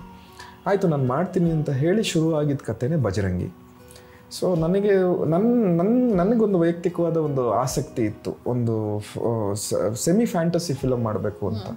ಸೊ ಇದೊಂದು ಅವಕಾಶನೂ ಸಿಕ್ತು. ಸೊ ಹಾಗಾಗಿ ಹೀಗೆ ಮಾಡಿದ್ರೆ ಚೆನ್ನಾಗಿರುತ್ತೆ ಅಂತ ಒಂದು ಇದನ್ನು ಕೂತ್ಕೊಂಡು ಅದನ್ನು ವರ್ಕ್ ಮಾಡಿದ್ವಿ. ತುಂಬ ಅದ್ಭುತವಾಗಿ ಬಂತು. ಫಸ್ಟು ನಾವು ಒಂದು ದೊಡ್ಡ ಹೀರೋ ಹತ್ರ ಹೋಗಿ ಅದನ್ನು ಕತೆ ಹೇಳಿದ್ವಿ. ಅವರು ಆಯಿತು ಮಾಡೋಣ ಅಂತಂದರು. ಆಮೇಲೆ ಹರ್ಷ ಅವ್ರಿಗೆ ಏನೋ ಒಂದು ಹೊಂದಾಣಿಕೆ ಆಗಲಿಲ್ವೋ ಅಥವಾ ಏನೋ ಗೊತ್ತಿಲ್ಲ. ಅಲ್ಲಿಂದ ಇನ್ನೊಬ್ಬರು ಹೀರೋ ಹತ್ರ ಹೋದ್ವಿ. ಇಲ್ಲೇನಾಗೋಯ್ತು ಅಂತಂದರೆ ಇವ್ರನ್ನ ನೋಡೇ ನನಗೆ ಭಯ ಆಗೋಯ್ತು. ನನ್ನ ಕತೆನೇ ಹೆಂಗೆ ಹೇಳಬೇಕು ಅಂತ ಗೊತ್ತಾಗಲಿಲ್ಲ. ಎಲ್ಲ ತಪ್ಪು ಕತೆ ಹೇಳಿಬಿಟ್ಟೆ. ಅಲ್ಲೂ ಕೂಡ ಸರಿ ಆಗಲಿಲ್ಲ. ಅದಾದಮೇಲೆ ಏನು ಮಾಡೋದು ನಂದ ಸರ್, ನೀವು ಕತೆ ಯಾಕೆ ಇವತ್ತು ಹಿಂಗಂದ್ರಿ ಅಂತಂದರೆ ನನಗೆ ಗೊತ್ತಾಗಲಿಲ್ಲ ಮಾಸ್ಟ್ರೇ, ಸ್ವಲ್ಪ ನರ್ವಸ್ ಆಗಿಬಿಟ್ಟೆ. ಆಯಿತು ಏನಯ್ಯ, ಅದೂ ಆಗಲಿಲ್ಲ ಇದೂ ಆಗಲಿಲ್ಲ, ಹೆಂಗಪ್ಪ ಅಂತೇಳಿ ನನಗೆ ತುಂಬ ಬೇಸರ ಆಗೋಗಿತ್ತು. ಒಂದು ವಾರ ಬಿಟ್ಬಿಟ್ವಿ. ಆಮೇಲೆ ಹರ್ಷ ಮಾಸ್ಟರ್ ಫೋನ್ ಮಾಡಿದ್ರು, ಜಾಕ್ ಮಂಜು ಅವ್ರಿಗೆ ಕತೆ ಹೇಳಬೇಕಂತೆ, ಎಂದು ಹೇಳ್ತೀರಾ? ಬಂದು ಹೇಳ್ತೀನಿ ಗುರುಗಳೇ. ಸೊ ಅಲ್ಲೋದ್ರೆ ಒಂದು 25 ಜನ ಇದ್ದರು ಜಾಕ್ ಮಂಜು ಸರ್ ಜೊತೆ. ಕತೆ ಹೇಳ್ತೀರಾ ಅಂತಂದರು. ನನಗೂ ಕೂಡ 2 ಸತಿ ಹೇಳಿರೋ ಕತೆನ ಹೆಂಗೆ ಏನು ಅಂತ ಗೊತ್ತಾಗಲಿಲ್ಲ. ಬಟ್ ಒಂದು ನಿರ್ಧಾರ ಮಾಡಿದ್ದೆ, ಇವತ್ತು ಹೇಳಿದ್ರೆ ಕತೆ ಇವ್ರ ಹತ್ರ ಶಿಳ್ಳೆ ಚಪ್ಪಾಳೆ ಗಿಟ್ಟಿಸ್ಬೇಕು ಅಂತ. ಸೊ ಕತೆ ಹೇಳಿದೆ, ಅದೇ ಥರ ಶಿಳ್ಳೆ ಚಪ್ಪಾಳೆಗೆ ಇಟ್ಟಿಸ್ದೆ. ಅವತ್ತು ಆ ಸಿನಿಮಾ ಅಲ್ಲಿಗೆ ಶುರುವಾಯಿತು. ಹರ್ಷ ಮಾಸ್ಟ್ರಿಗೆ ಯಾವತ್ತೂ ಚಿರಋಣಿಯಾಗಿರ್ತೀನಿ. ಯಾಕಂದರೆ ಅವತ್ತಿನ ಕಾಲಕ್ಕೇ ಹರ್ಷ ಮಾಸ್ಟ್ರು ನನಗೆ ಕೈ ತುಂಬ ಸಂಬಳ ಕೊಟ್ಟು ಕೆಲಸ ಮಾಡಿಸಿದ್ರು. ಸೊ ಹಾಗೆ ಶುರುವಾಗಿದ್ದೆ ಬಜರಂಗಿ. ಆ್ಯಕ್ಚುಲಿ ಪರ್ಸ್ನಲಿ ನನಗೂ ಕೂಡ ಆ ಕತೆ ತುಂಬ ಇಷ್ಟವಾಗಿದ್ದ ಕತೆ ಬಜರಂಗಿ. 2013ರಲ್ಲಿ ನಿಮ್ಮ ನಿರ್ದೇಶನಕ್ಕೆ ಒಂದು ಸ್ವತಂತ್ರ ರೂಪ ಸಿಗೋದಕ್ಕೆ ಪ್ರಾರಂಭ ಆಯಿತು. ಶರಣ್ ಅವರು ನಟಿಸಿದಂತಹ ವಿಕ್ಟರಿ ಚಿತ್ರವನ್ನು ನೀವು ಸ್ವತಂತ್ರವಾಗಿ ನಿರ್ದೇಶನ ಮಾಡಿದ್ರಿ. 1978ರ ಬ್ರಿಟಿಷ್ ಚಿತ್ರ ದಿ ಆಡ್ ಜಾಬಿಂದ ಪ್ರೇರಿತವಾಗಿರುವಂಥ ಒಂದು ಚಿತ್ರ ಅದು ಅಂದರೆ ಆ ನಿಮ್ಮ ನಿರ್ದೇಶನದ ಚಿತ್ರ ಎಷ್ಟು ಜನಪ್ರಿಯತೆ ಗಳಿಸ್ತು ಅಂದರೆ 2016ರಲ್ಲಿ ಅದು ಸೆಲ್ಫಿ ರಾಜ ಅನ್ನುವಂತಹ ಚಿತ್ರ ಆಗಿ ತೆಲುಗಿಗೆ ರೀಮೇಕ್ ಆಗಿತ್ತು. ಸೊ ಈ ಸಿನಿಮಾದ ಬಗೆಗೆ, ಸ್ವತಂತ್ರವಾಗಿ ನಿರ್ದೇಶನ ಪ್ರಾರಂಭ ಮಾಡಿದ ಬಗೆಗೆ ಹೇಳಬಹುದಾ? ಡೆಫಿನೆಟ್ ಆಗಿ. ಏನು ಅಂತಂದರೆ ಇದ್ರೊಳಗೂ ಕೂಡ ಸಾಕಷ್ಟು ಜನ ಸಹಾಯ ಮಾಡಿದ್ದಾರೆ. ಹೆಂಗೆ ಅಂತಂದರೆ ಫಾರ್ ಎಕ್ಸಾಂಪಲ್ ಆವಾಗ ಏನಾಗಿತ್ತು ಅಂತಂದರೆ, ನಾನು ಕೆಂಪೇಗೌಡ ಮುಗಿಸಿದ್ದೆ ಮಾಣಿಕ್ಯ ಸಿನಿಮಾನ, ವಿಕ್ಟ್ರಿ ಸಿನಿಮಾಕ್ಕಿಂತ ಮುಂಚೆ ನಾನು ಸಾಕಷ್ಟು ಸುದೀಪ್ ಸರ್ ಜೊತೆ ಟ್ರಾವೆಲ್ ಆಗಿ ಸಿನಿಮಾಗಳನ್ನು ಮಾಡ್ತಾಯಿದ್ದೆ. ಎಲ್ಲರಿಗೂ ಒಂದು ಕುತೂಹಲ ಆಯಿತು, ಇವನೇನೋ ಮಾಡ್ತಾನೆ, ಬಜರಂಗಿ ಸ್ಕ್ರಿಪ್ಟಿಂಗ್ ಮಾಡಿದ್ದೆ, ಎಲ್ಲ ಮಾಡಿದ್ದೆ, ಏನೋ ಮಾಡ್ತಾನೆ ನಿರ್ದೇಶನ ಅಂತ ಅನಿಸಿತ್ತು. ನನ್ನ ತಮ್ಮನಿಗೆ ತುಂಬ ಅದು ಆಸಕ್ತಿ. ನಮ್ಮ ಅಣ್ಣ ಒಂದು ನಿರ್ದೇಶಕ ಆಗಬೇಕು ಅಂತ ಹೇಳಿ ನನ್ನ ತಮ್ಮನಿಗೆ ತುಂಬ ಆಸಕ್ತಿ ಇತ್ತು. ಮಾಡು ಅಂತ ಹೇಳ್ತಾ ಇದ್ದ. ನನ್ನ ಸ್ನೇಹಿತರು ಎಲ್ಲರೂ ತುಂಬ ಇದಾಗಿ ಕಾಂಪಿಟೇಟಿವ್ ಆಗಿ ನನ್ನನ್ನು ಸಪೋರ್ಟ್ ಮಾಡ್ತಾಯಿದ್ರು. ಒಂದು ದಿವಸ ಮಲಗಿರ್ತೀನಿ ನಾನು, 11 ಗಂಟೆ ಆಗಿರುತ್ತೆ, ಮಲಗಿರ್ತೀನಿ ಮನೇಲಿ, ಎದ್ದೇ ಇರಲ್ಲ. ಒಬ್ಬ ವ್ಯಕ್ತಿ ಬಂದು ಎಬ್ಬಿಸ್ತಾನೆ. ಯಾರು ಅಂತ ನೋಡಿದ್ರೆ ಶರಣ. ಏನೋ ಅಂತೀನಿ, ಏಯ್ ಎದ್ದೇಳೋ ಮೇಲೆ ಅಂತಾನೆ. ಏನು ಹೇಳೋ ಅಂದ, ಎದ್ದೇಳೋ ನಿಮಿಷ ಅಂತ. ಎದ್ದೇಳ್ತೀನಿ, ಏನಪ್ಪ ಅಂತೀನಿ. ಒಂದು ಸಿನಿಮಾ ಡೈರೆಕ್ಷನ್ ಮಾಡ್ತೀನಿ ನಾನು.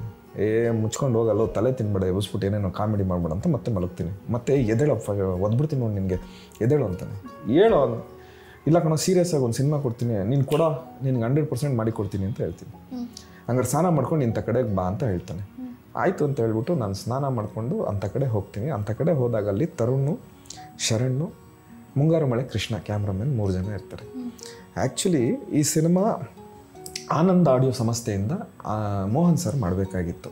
ಇದಕ್ಕೆ ನಿರ್ದೇಶಕರು ಮೊದಲು ಬೇರೆಯವರಾಗಿರ್ತಾರೆ. ಬಟ್ ಅವ್ರಿಗೂ ಇವ್ರಿಗೂ ಏನೋ ಚಿಕ್ಕ ಪುಟ್ಟ ಒಂದು ಹೊಂದಾಣಿಕೆ ಇಲ್ಲದೆ ಇರೋ ಕಾರಣಕ್ಕೆ ನಿರ್ದೇಶಕನ ಯಾರು ಮಾಡಬೇಕು ಅಂತಂದಾಗ ಶರಣ, ತರುಣ, ನಮ್ಮ ಕಿಟ್ಟಪ್ಪ ಇವ್ರು 3 ಜನ ಡಿಸ್ಕಷನ್ ಮಾಡಿಕೊಂಡು, ಇಲ್ಲ ನಂದ ಮಾಡ್ತಾನೆ ಕಣೋ, ಡೆಫಿನೆಟ್ ಆಗಿ ನನಗೆ ಕಾನ್ಫಿಡೆನ್ಸ್ ಇದೆ ಅಂತೇಳಿ ಇವ್ರು 3 ಜನ ಮೋಹನ್ ಸರ್ ಹತ್ರ ಹೇಳ್ತಾರೆ. ಮೋಹನ್ ಸರ್ ಆಯಿತು ಕರೆಸಿ ಅಂತಾರೆ. ಸೊ ನಾನು ಹೋಗಿ ಆ ಕತೆ ಕೇಳ್ತೀನಿ. ಕತೆ ಕೇಳ್ಬಿಟ್ಟು ಆಯಿತು ನಾನು ಮಾಡ್ತೀನಿ ಈ ಸಿನಿಮಾ, ಆದರೆ ನನ್ನ ಚಿತ್ರಕಥೆ ಇದ್ದರೆ ಮಾತ್ರ ಮಾಡ್ತೀನಿ ಅಂತ ಹೇಳ್ತೀನಿ. ಆಯಿತು ನೀವು ಚಿತ್ರಕಥೆ ಮಾಡಿ ಅಂತ ಹೇಳ್ತಾರೆ. ಸೊ ನಾನು ಚಿತ್ರಕಥೆ ಎಲ್ಲ ಮಾಡ್ಕೊಂಡು ಬರ್ತೀನಿ. ಮಾಡ್ಕೊಂಬಂದು ನನಗೆ ಮೋಹನ್ ಸರ್ ಅವ್ರು ಕರೀತಾರೆ. ಕರೆದ್ಬಿಟ್ಟು ಎಷ್ಟು ದಿವಸ ಮಾಡ್ಬೋದು ಏನು ಅಂತ ಎಲ್ಲ ಡಿಸ್ಕಷನ್ ಆಗುತ್ತೆ. ನಾನು ಹೇಳ್ತೀನಿ ಒಂದು 27 ದಿವಸ ಆಗ್ಬೋದು ಅಂತ. ಅವ್ರು ಹೇಳ್ತಾರೆ ಇಲ್ಲ 23 ದಿವಸದಲ್ಲಿ ಮಾಡಬೇಕು ಅಂತ. ನಾನು ಇಲ್ಲ ಸರ್, ನಾನು 27 ದಿವಸನೇ ಮಾಡೋದು ಅಂತ. ಅವಾಗ ಅವರು ಹೇಳ್ತಾರೆ, ಏನ್ರಿ ದೊಡ್ಡ ಹೀರೋ ಏನ್ರಿ, ದೊಡ್ಡ ಡೈರೆಕ್ಟ್ರ್ ಏನ್ರಿ. ನಾನು ಹೇಳ್ತೀನಿ, ಸರ್ ದೊಡ್ಡ ಹೀರೋನೋ ಚಿಕ್ಕ ಹೀರೋನೋ, ದೊಡ್ಡ ಹೀರೋ ಆದರೂ ಇದೇ ಫ್ರೇಮ್ ಹೇಳ್ತೀನಿ, ಚಿಕ್ಕ ಹೀರೋ ಆದರೂ ಇದೇ ಫ್ರೇಮ್ ಹೇಳ್ತೀನಿ, ಮಾಡೋಂಗಿದ್ರೆ ಮಾಡೋಣ, ಇಲ್ಲ ಅಂದರೆ ಇಲ್ಲ ಅಂತ ಎದ್ದು ಬಂದುಬಿಡ್ತೀನಿ. ಎದ್ದು ಬಂದಮೇಲೆ ನನ್ನ ತಮ್ಮ ಶರಣ ಎಲ್ಲ ನನಗೆ ಬೈಯಿ ನಿನಗೆ ಯಾರು ಹೇಳಿದ್ದು, ನಿನಗೆ 27 ದಿವಸಕ್ಕೂ 24 ದಿವಸಕ್ಕೂ ಎಷ್ಟು ಡಿಫ್ರೆನ್ಸ್ ಇದೆ, 3 ದಿವಸ ತಾನೇ, ನಾವು ಆಮೇಲೆ ಅದನ್ನು ನೋಡ್ಕೋಬೋದಾಗಿತ್ತು, ಆಯಿತು ಅಂತ ಹೇಳಿ ಬರೋದಕ್ಕೇನೋ, ಇಲ್ಲ ನಾನು 27 ಅಂದರೆ 27 ದಿವಸಕ್ಕೆ ಅವ್ರು ಒಪ್ಕೋಬೇಕು ಅಂತ ನಂದು ವಾದ ಅವ್ರಿಗೆ. ಅದಾದಮೇಲೆ ಮತ್ತೆ ಅವ್ರ ಪಾಪ ಅವ್ರು 3 ಜನ ಕನ್ವಿನ್ಸ್ ಮಾಡಿಸಿ ಸರ್ ಅಂತ ಹೇಳಿ ಮೊದಲನೇ ಸಿನಿಮಾ ಆಗಿದ್ದು ಹಾಗೆ ನಂದು. ಮತ್ತೆ 2014ರಲ್ಲಿ ಶರಣ್ ಅವರ ಅಧ್ಯಕ್ಷ ಕೂಡ ನೀವೇ ನಿರ್ದೇಶಿಸ್ತೀರಾ. ಆ ಸಿನಿಮಾ ಕೂಡ ವೀಕ್ಷಕರನ್ನ ತಲುಪುತ್ತೆ, ತುಂಬಾ ಇಷ್ಟ ಆಗತ್ತೆ, ಅದರ ಹಾಸ್ಯ ಎಲ್ರಿಗೂ ತಲುಪತ್ತೆ. ಆ ಸಿನಿಮಾದ ಬಗ್ಗೆ ಹೇಳ್ಬಹುದಾ? ಅಧ್ಯಕ್ಷ ನಿಜವಾಗ್ಲೂ ಸಾಕಷ್ಟು ಜನ ನಿರ್ಮಾಪಕರ ಹತ್ರ ಹೋಗಿರುತ್ತದು. ಅಧ್ಯಕ್ಷ ಅನ್ನೋ ಸಿನಿಮಾ ನಿರ್ಮಾಪಕರು ಗಂಗಾಧರ್ ಅದನ್ನು ತಗೊಂಡ್ಬಂದಿರ್ತಾರೆ. ಗಂಗಾಧರ್ ಅವರು ಪಾಪ ಸ್ವಲ್ಪ ತೊಂದರೆಯಲ್ಲಿರೋ ಕಾರಣದಿಂದ ಹೆಂಗೆ ಮಾಡೋದು ಅನ್ನೋದು ಒಂದು ಡೌಟ್ ಇರುತ್ತೆ ನಮಗೆ. ಸೊ ನಾವು ಆ ಕತೆ ಹಿಡ್ಕೊಂಡು ಸಾಕಷ್ಟು ನಿರ್ಮಾಪಕರ ಹತ್ರ ಹೋಗ್ತೀವಿ. ಅವ್ರು ಮಾಡ್ತೀನಿ ಅಂತಾರೆ, ಇವ್ರು ಮಾಡ್ತೀನಿ ಅಂತಾರೆ, ಇವ್ರು ಅಡ್ವಾನ್ಸ್ ಕೊಡ್ತೀನಿ ಅಂತಾರೆ, ಅವ್ರು ಅಡ್ವಾನ್ಸ್ ಕೊಡ್ತೀನಿ ಅಂತಾರೆ. ಎಲ್ಲರೂ ಸತಾಯಿಸಿ ತುಂಬ ಬೇಸರ ಆಗೋಯ್ತು. ಏನಯ್ಯ ಪ್ರತಿ ಸತಿ ಇದು ಯಾಕೆ ಹಿಂಗೆ ಸಿನಿಮಾ ಹಿಂಗೆ ಆಗ್ತಾ ಇದೆ ಅಂತ ಗೊತ್ತಾಗಲ್ಲ. ಅವಾಗ ಗಂಗಾಧರ್ ಸರ್ ಬಂದು ಹೇಳ್ತಾರೆ, ಸರ್ ಇವ್ರಿಗೆ ಮಾಡ್ತೀನಿ ಅಂತ ಹೇಳ್ತಾ ಇದ್ದೀರಾ, ತಂದಿರೋನು ನಾನು, ಕಷ್ಟನೋ ಸುಖನೋ ನನ್ನ ನಂಬಿಟ್ಟು ಸಿನಿಮಾ ಮಾಡಿ, ನಾನು ಈ ಸಿನಿಮಾಗೆ ಕೊರತೆ ಆಗದಿರಂಗೆ ನೋಡ್ಕೊತೀನಿ ಅಂತಾರೆ. ಆಯ್ತು ಸರ್ ಒಂದು 5 ನಿಮಿಷ ಹೊರಗಡೆ ಇರಿ ಅಂತ ಹೇಳ್ತೀನಿ. ನನ್ನ ಆಫೀಸಲ್ಲಿ ದೊಡ್ಡದಾಗಿ ಒಂದು ಸಾಯಿಬಾಬಾ ಫೋಟೋ ಇರುತ್ತೆ. ಅದನ್ನು ನೋಡ್ಬಿಟ್ಟು ಏನಪ್ಪ ಮಾಡಲಾ ಅಂತ ಕೇಳ್ತೀನಿ. ಆವಾಗ ನನಗೆ ಹ್ಞೂ ಅಂತ ಅನಿಸುತ್ತೆ. ಇವ್ರನ್ನ ಕರೆದ್ಬಿಟ್ಟು ಸರ್ ಮಾಡ್ತೀನಿ ಹೋಗಿ ಸರ್, ನಾಳೆ ಮುಹೂರ್ತ ಮಾಡೋಣ ಅಂತ ಹೇಳ್ತೀನಿ. ಇಮಿಡಿಯೇಟಾಗಿ ಶರಣನಿಗೆ ಫೋನ್ ಮಾಡ್ತೀನಿ. ಏನಪ್ಪ ಅಂತ ಹೇಳ್ತಾರೆ, ಶರಣ ನಾಳೆ ಬೆಳಗ್ಗೆ ಅಧ್ಯಕ್ಷ ಸಿನಿಮಾ ಮುಹೂರ್ತ ಮಾಡ್ತಾ ಇದ್ದೀವಿ, ನೀನು ಬಂದರೆ ನೀನು ಹೀರೋ, ಇಲ್ಲ ಅಂತಂದರೆ ಬೇರೆ ಏನಾದ್ರು ಮಾಡ್ಕೋಬೇಕಪ್ಪ ಅಂತ. ಯಾಕೋ ಹಿಂಗಂತ ಇದೆಯಾ ಅಂದರೆ, ಇಲ್ಲ ಸಾಯಿಬಾಬಾ ಮುಂದೆ ಕೂತಿದ್ದೆ, ನನಗೆ ಅನ್ನಿಸ್ತು ಮಾಡಬೇಕು ಅಂತ ಹೇಳ್ಬಿಟ್ಟು ನನಗೆ ಮಾಡ್ತಾಯಿದ್ದೀನಿ, 2 ನಿಮಿಷ ಟೈಮ್ ಕೊಡಪ್ಪ ಅಂತಾನೆ. ಅದಾದಮೇಲೆ ಅವನು ಫೋನ್ ಮಾಡ್ತಾನೆ, ಆಯ್ತು ಗುಣ ಮಾಡು ಅಂತಾನೆ. ಅಂದರೆ ಅವನಿಗೂ ಕೂಡ ಅದು ಅನಿಸಿದೆ. ಸೊ ಹಾಗೆ ಶುರುವಾಗಿದ್ದು ಅಧ್ಯಕ್ಷ. ಹಾಸ್ಯವನ್ನ ಯಾವುದೇ ಆಭಾಸವಾಗದೇ ಇರೋ ರೀತಿ ತೆರೆ ಮೇಲೆ ತರುವಂಥದ್ದು ಕೂಡ ಒಂದು ಚಾಲೆಂಜೇ. ನಿಮ್ಮ ಈ 2 ಹಾಸ್ಯ ಕಥಾಹಂದರ ಇರುವಂಥ ಸಿನಿಮಾಗಳು ಮೊಟ್ಟ ಮೊದಲ ಸಿನಿಮಾಗಳಾದರೂ ಕೂಡ ತುಂಬ ಸಕ್ಸಸ್ಸನ್ನು ಪಡೆದಿರುವಂಥ ಸಿನಿಮಾಗಳು. ಕಾಮಿಡಿ ಅನ್ನೋಂಥ ಜಾನರ್ ದೃಷ್ಟಿಯಿಂದ ಈ 2 ಸಿನಿಮಾಗಳನ್ನು ಕೆಲಸವನ್ನು ಹಿಂದಿರುಗಿ ನೋಡಿದ್ರೆ ಒಂದು ಈ ರೀತಿಯ ಕಥೆಯ ವಸ್ತು ವಿಷಯವನ್ನು ನಿರ್ದೇಶನಕ್ಕೆ ತಯಾರಿ ಮಾಡ್ಕೊಳ್ಳೋವಂತಹ ಸಂದರ್ಭದಲ್ಲಿ ಇದ್ದಂತಹ ಚಾಲೆಂಜ್ ಯಾವುದಾಗಿತ್ತು? ಆಮೇಲೆ ಆ ಸಮಯದಲ್ಲಿ ನಿರ್ದೇಶಕ ಒಬ್ಬನಿಗೆ ಹಾಸ್ಯ ಪ್ರಜ್ಞೆ ಎಷ್ಟು ಮುಖ್ಯ, ಅಥವಾ ಹಾಸ್ಯ ಅಂದರೆ ವೀಕ್ಷಕರು ಏನನ್ನ ಕಾಮಿಡಿ ಅಥವಾ ಹಾಸ್ಯ ಅಂತ ಪರಿಗಣಿಸ್ತಾ ಇರ್ಬೋದು ಅನ್ನೋ ದೃಷ್ಟಿಯಿಂದ ನೀವು ಆ ಕಥಾವಸ್ತುನ ನೋಡ್ತಾ ಇದ್ರು, ಅಥವಾ ನಿಮ್ಮ ಕಥಾವಸ್ತುವಲ್ಲಿರುವಂತಹ ಹಾಸ್ಯವನ್ನು ದೃಶ್ಯ ಮಾಧ್ಯಮದ ಮೂಲಕ ಎಫೆಕ್ಟಿವ್ ಆಗಿ ನೋಡೋರಿಗೆ ತಲುಪಿಸುವಂಥದ್ದು ಹೇಗೆ ಅಂತ ಯೋಚನೆ ಮಾಡ್ತಾ ಇದ್ರು? ಇಲ್ಲ, ಆ ಥರದ್ದೆಲ್ಲ ಅಷ್ಟೊಂದು ಕಾಂಪ್ಲಿಕೇಟೆಡ್ ಆಗಿ ಏನು ಯೋಚನೆ ಮಾಡಿಲ್ಲ. ಯಾಕೆ ಅಂತಂದರೆ ನನಗೆ 7-8 ವರ್ಷ ನಮ್ಮ ತಾಯಿಯವರು ನಾಟಕದ ಕಂಪ್ನಿಯಲ್ಲಿ ಏನು ಕೆಲಸ ಮಾಡಿಸಿದ್ರು, ದಿನನಿತ್ಯ ನಾವು ಕಾಮಿಡಿ ಶೋಸ್ ಆಗಿರ್ಬೋದು, ಡ್ರಾಮಾದಾಗಿರ್ಬೋದು, ಅಥವಾ ಎಮೋಷ್ನಲ್ ಪ್ಲೇಸ್ ಆಗಿರ್ಬೋದು, ಇದನ್ನು ಮಾಡಿ ನೋಡಿ ಆಡಿಯನ್ಸ್ ಯಾವುದಕ್ಕೆ ಇಂಟ್ರ್ಯಾಕ್ಟ್ ಮಾಡುತ್ತೆ, ಆಡಿಯನ್ಸಿಗೆ ಯಾವ್ದು ಇಷ್ಟ ಆಗುತ್ತೆ, ಯಾವ್ದು ಇಷ್ಟ ಆಗಲ್ಲ ಅನ್ನೋದು ಆ 7 ವರ್ಷದಲ್ಲಿ ಸಾಕಷ್ಟು ತಿಳ್ಕೊಂಡಿದ್ವಿ, ನ್ಯಾಚುರಲ್ ಆಗಿ ಬಂದಿತ್ತು. ಸೊ ಹಾಗಾಗಿ ಸಿನಿಮಾ ಅಂತ ಬಂದಾಗ ಈ ಸೀನ್ಸನ್ನು ಮಾಡಬೇಕಾದ್ರೆ ಈ ಸೀನ್ ವರ್ಕ್ ಆಗುತ್ತೆ, ಈ ಸೀನ್ ವರ್ಕ್ ಆಗಲ್ಲ, ಈ ಸೀನನ್ನು ಇಷ್ಟು ಮಾಡಿದ್ರೆ ಸಾಕು ಅನ್ನೋವಂಥದ್ದು ಒಂದು ಪ್ರಜ್ಞೆ ನನಗೆ ಬಂದಿತ್ತು. ಸೊ ಹಾಗಾಗಿ it was good when we were making cinema. So ನಾಟಕದ ಕಂಪ್ನಿಗಳಿಗೆ ನನಗೇನು ಕಲಿಸ್ಕೊಡ್ತೋ, ವೃತ್ತಿ ರಂಗಭೂಮಿ ನನಗೇನು ಕಲಿಸ್ಕೊಡ್ತೋ ಅದೇ ನನಗೆ ಇವತ್ತು ಸಿನಿಮಾಗೆ ಅಡಿಪಾಯ ಆಗಿದೆ. ಈ 2 ಕಾಮಿಡಿ ಚಿತ್ರಗಳ ಯಶಸ್ವಿಯಾದ ನಿರ್ದೇಶನದ ನಂತರದಲ್ಲಿ ಸ್ವತಂತ್ರವಾಗಿ ಸುದೀಪ್ ಅವರನ್ನು ನಿರ್ದೇಶನ ಮಾಡುವಂಥ ಅವಕಾಶ ಇತ್ತು ನಿಮಗೆ. ರನ್ನ 2015ರಲ್ಲಿ ಬಿಡುಗಡೆಯಾದಂತಹ ಚಿತ್ರ ಇತ್ತೀಚಿನ ದಿನಗಳಲ್ಲಿ, ವರ್ಷಗಳಲ್ಲಿ ಕನ್ನಡ ಚಿತ್ರರಂಗ ಕಂಡಂತಹ ಅತ್ಯಂತ ದೊಡ್ಡ ಬ್ಲಾಕ್ ಬಸ್ಟರ್ ಸಿನಿಮಾ ರನ್ನ ಆಗಿತ್ತು. ಅದೊಂದು ತೆಲುಗು ಚಿತ್ರದ ರೀಮೇಕ್ ಆಗಿದ್ರೂ ಕೂಡ ಆ ಅಂಶವನ್ನು ಮೀರಿ ರನ್ನ ಚಿತ್ರ ಹಲವಾರು ಪ್ರಶಸ್ತಿಗಳಿಗೆ ನಾಮಿನೇಟ್ ಆಯಿತು, ಹಲವಾರು ಪ್ರಶಸ್ತಿಗಳನ್ನು ಬಾಚ್ಕೊಳ್ತು ಕೂಡ. ಇದೊಂದು ರೀತಿ ಆ್ಯಕ್ಷನ್ ಚಿತ್ರ ಆದರೂ ಕೂಡ ಇದರಲ್ಲೂ ಕೂಡ ಹಾಸ್ಯದ ಎಳೆಗಳು ಅಲ್ಲಲ್ಲಿ ಬಂದು ಹೋಗುತ್ತೆ. ಈ ಸಿನಿಮಾದ ಬಗ್ಗೆ ಸುದೀಪ್ ಅವರ ಜೊತೆಗೆ ಕೆಲಸ ಮಾಡಿದಂತಹ ಈ ಸಿನಿಮಾದ ಜೊತೆಗಿನ ಅನುಭವಗಳನ್ನು ಹಂಚಿಕೊಳ್ಬಹುದಾ? ಏನಿಲ್ಲ, ಅದೊಂದು ಕುಟುಂಬ ಆಗಿತ್ತು. ಯಾಕೆಂದರೆ ಸುದೀಪ್ ಅವ್ರನ್ನ ನಾವು ಗುರುಗಳ ಸ್ಥಾನದಲ್ಲಾಗಿರ್ಬೋದು, ಅಥವಾ ನಮಗೆ ಒಂದು ತಂದೆ ಸ್ಥಾನ ತುಂಬಿರುವಂತಹ ಒಂದು ನಟನ ಫ್ಯಾನ್ಸ್ ನಾನಾಗಲಿ, ನನ್ನ ತಮ್ಮ ಆಗಲಿ, ಸುಧಾಕರ್ ಆಗಲಿ, ನಾವೆಲ್ಲ ಸೇರಿ ಮಾಡಿರುವಂಥದ್ದೇ ರನ್ನ. ಸೊ ಹಾಗಾಗಿ ಕಂಫರ್ಟ್ ಲೆವೆಲ್ ಜಾಸ್ತಿ ಇತ್ತು. ನಾವು ನಮ್ಮ ಗುರುಗಳನ್ನ ಆಗಿರ್ಬೋದು, ನಮ್ಮ ಸುದೀಪ್ ಸರ್ನ ಹೀಗೆ ತೋರಿಸ್ಬೇಕು ಅನ್ನೋ ಅಂತಹ ಒಂದು ಉತ್ಸುಕತೆ ಜಾಸ್ತಿ ಇತ್ತು. ನಾನೊಂದು ಹೇಳಿದ್ರೆ ತರುಣ ಹಿಂಗೆ ಮಾಡೋಣ ಅಂತ ಇದ್ದಾನೆ, ತರುಣ ಹಿಂಗೆ ಹೇಳಿದ್ರೆ ಸುಧಾಕರ್ನ ಹಿಂಗೆ ಮಾಡೋಣ ಅಂತ ಹೇಳ್ತಾನೆ. ಸೊ ಅರ್ಜುನ್ ಜನ್ಯ ಆಗಿರ್ಬೋದು, ನಾವೆಲ್ಲ ಒಂದು ಒಗ್ಗೂಡಿ ಈ ಸಿನಿಮಾನ ಈ ರೀತಿ ಮಾಡಬೇಕು ಅಂತ ಹೇಳಿ ಸಂಪೂರ್ಣವಾಗಿ ಪ್ರಿಪೇರ್ ಆಗಿದ್ವಿ. ಅದೆಲ್ಲದಕ್ಕಿಂತ ಮೀರಿದ್ದೇನು ಅಂತಂದರೆ ಸುದೀಪ್ ಸರ್ ಅದನ್ನು ನಂಬಿಕೆ ಇಟ್ಟರು.